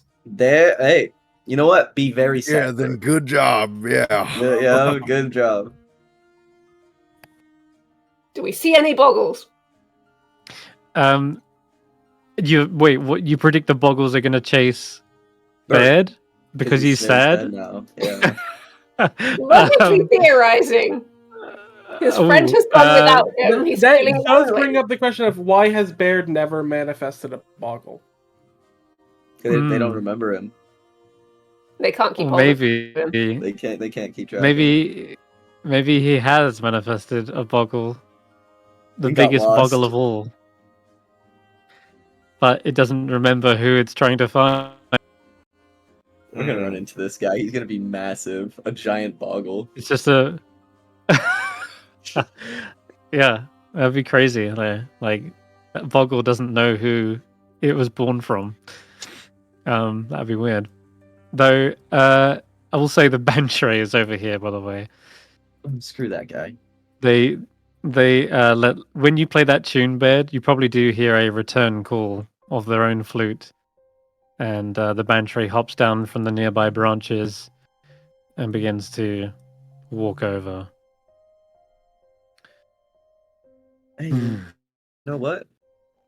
You put people to sleep, right, Bantray? Did he put? Oh, he did. Yeah, he actually had poison, didn't he? Yeah. You still got some of that? I have. Do you think I you have could some put? of it. You think you can put some boggles to sleep for us? Boggles to sleep. Yeah. I didn't know they do sleep. But Oh yes, shit. They're I Can they fans. suppose. Can they not sleep? Oh god, I hate it here. I really I do. think they can. They can, okay. I think so. Because what if when I lure them out with the candy, you put them to sleep, and then we round them all up? It wouldn't. I could assist with that. It wouldn't be destroying them, and then they couldn't re-manifest. And they can't teleport away because they'll be asleep. And besides, And we'll still be here for no real reason. I nudge Bird. Would this be a way of repaying my debt? Pincushion explained everything. it would at least be part of it. The Yeah, other I feel part like would it's a good start. be, and afterwards, if you'd be willing to put violence behind you, I will gladly clear off the last two thirds of it. Put the boggles to sleep and round them up. Violence was never in our nature. We were minstrels once. Baird will hold out his hand to see if if they would let him play their flute for a moment, like in kind of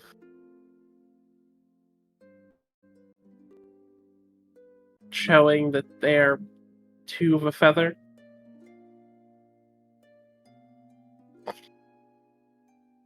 May I? Yep. He begins to play a beautiful melody, one that seems to mix the notes in ways that your ears couldn't even comprehend before. But here in the Feywild, they seem to have a magical quality that brings them to life. Images and moods seem to wash over you. There is this brilliantly green and leaf-filled court pillars of marble with vines wrapped all the way down, coiling to the base of the floor where you see moss-covered tiles. There's this warm light shining through open windows of arched trees and branches. You see a throne room.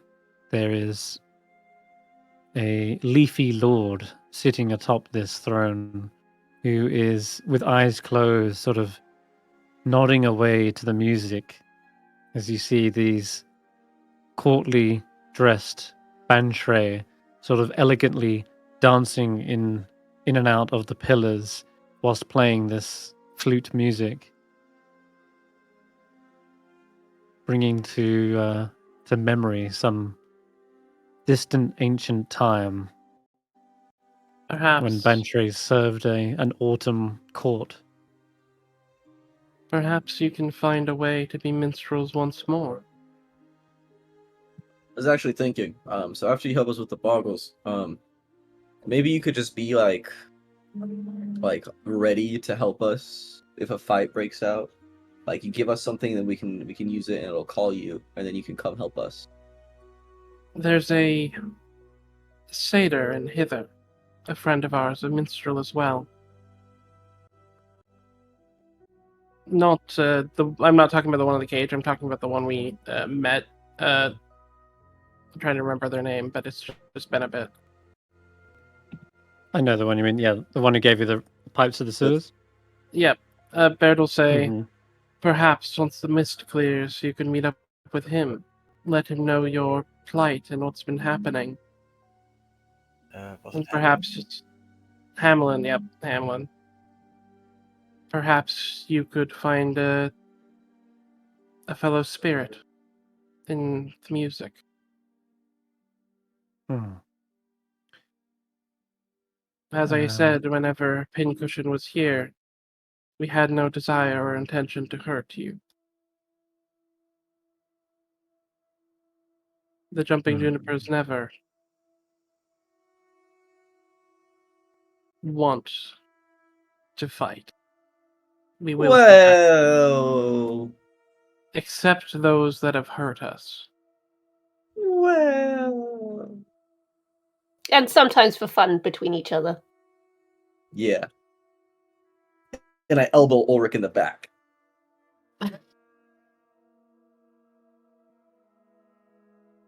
Damn. No reaction? I must be getting weaker. I do dream of the day that I could return to Lord Oberon. But perhaps not as I am right now.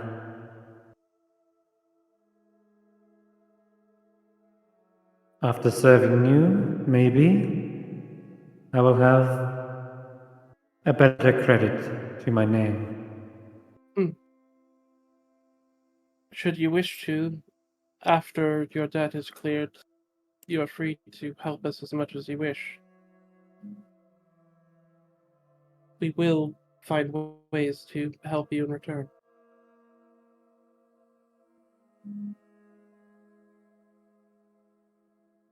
I better perform from the treetops in the shadows. My skills do not quite lend themselves to a party dynamic, but I can help in information gathering, in stealth. Oh, information gathering. That could be helpful after we capture the boggles. I might have another job for you. Okay. He does. Yeah, it's a bench ray. They more act as spies and assassins practically. But yeah, you can offer him an extra job.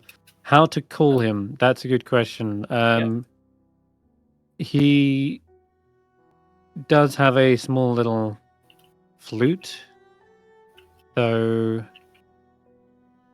it's what he uses normally. And it's if it's ever the thing about a Banshray's flute is if it ever is not on his person, it dissipates and vanishes. So it can only ever be on him. Baird will say, should we need you, I can play a song that reminds you of Oberon. Well, wait, he's gonna help us catch the boggles. That's what we're gonna do first. Well, yes, I mean later. Oh, okay, later. Okay. Later, yeah.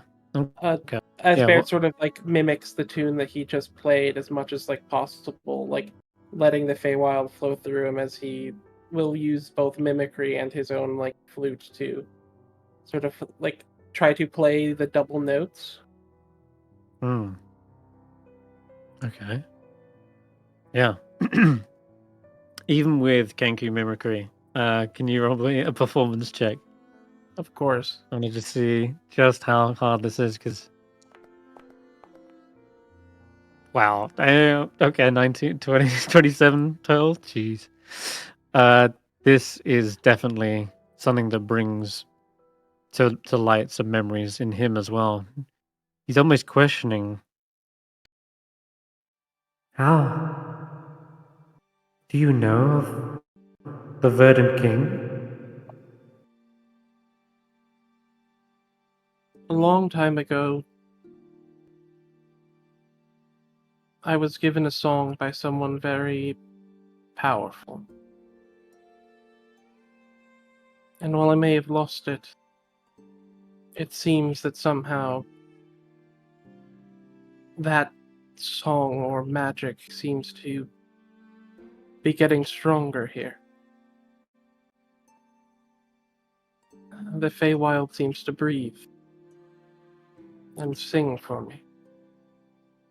Oh. I don't know why.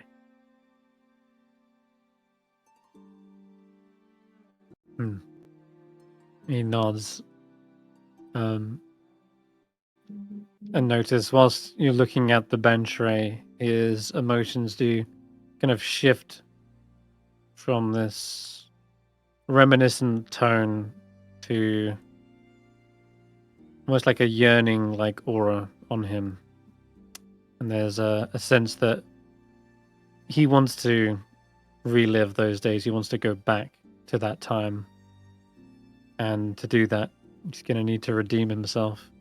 And so there is that emotion of wanting to do what's right, a virtuous aura, virtuous color of, like a leaf green.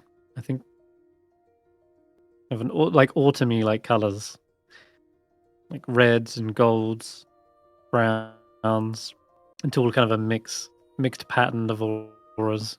Being that he's a mixture of reminiscence, virtue, and redemption. While time may have passed, that doesn't mean you won't find your way back to Oberon once more.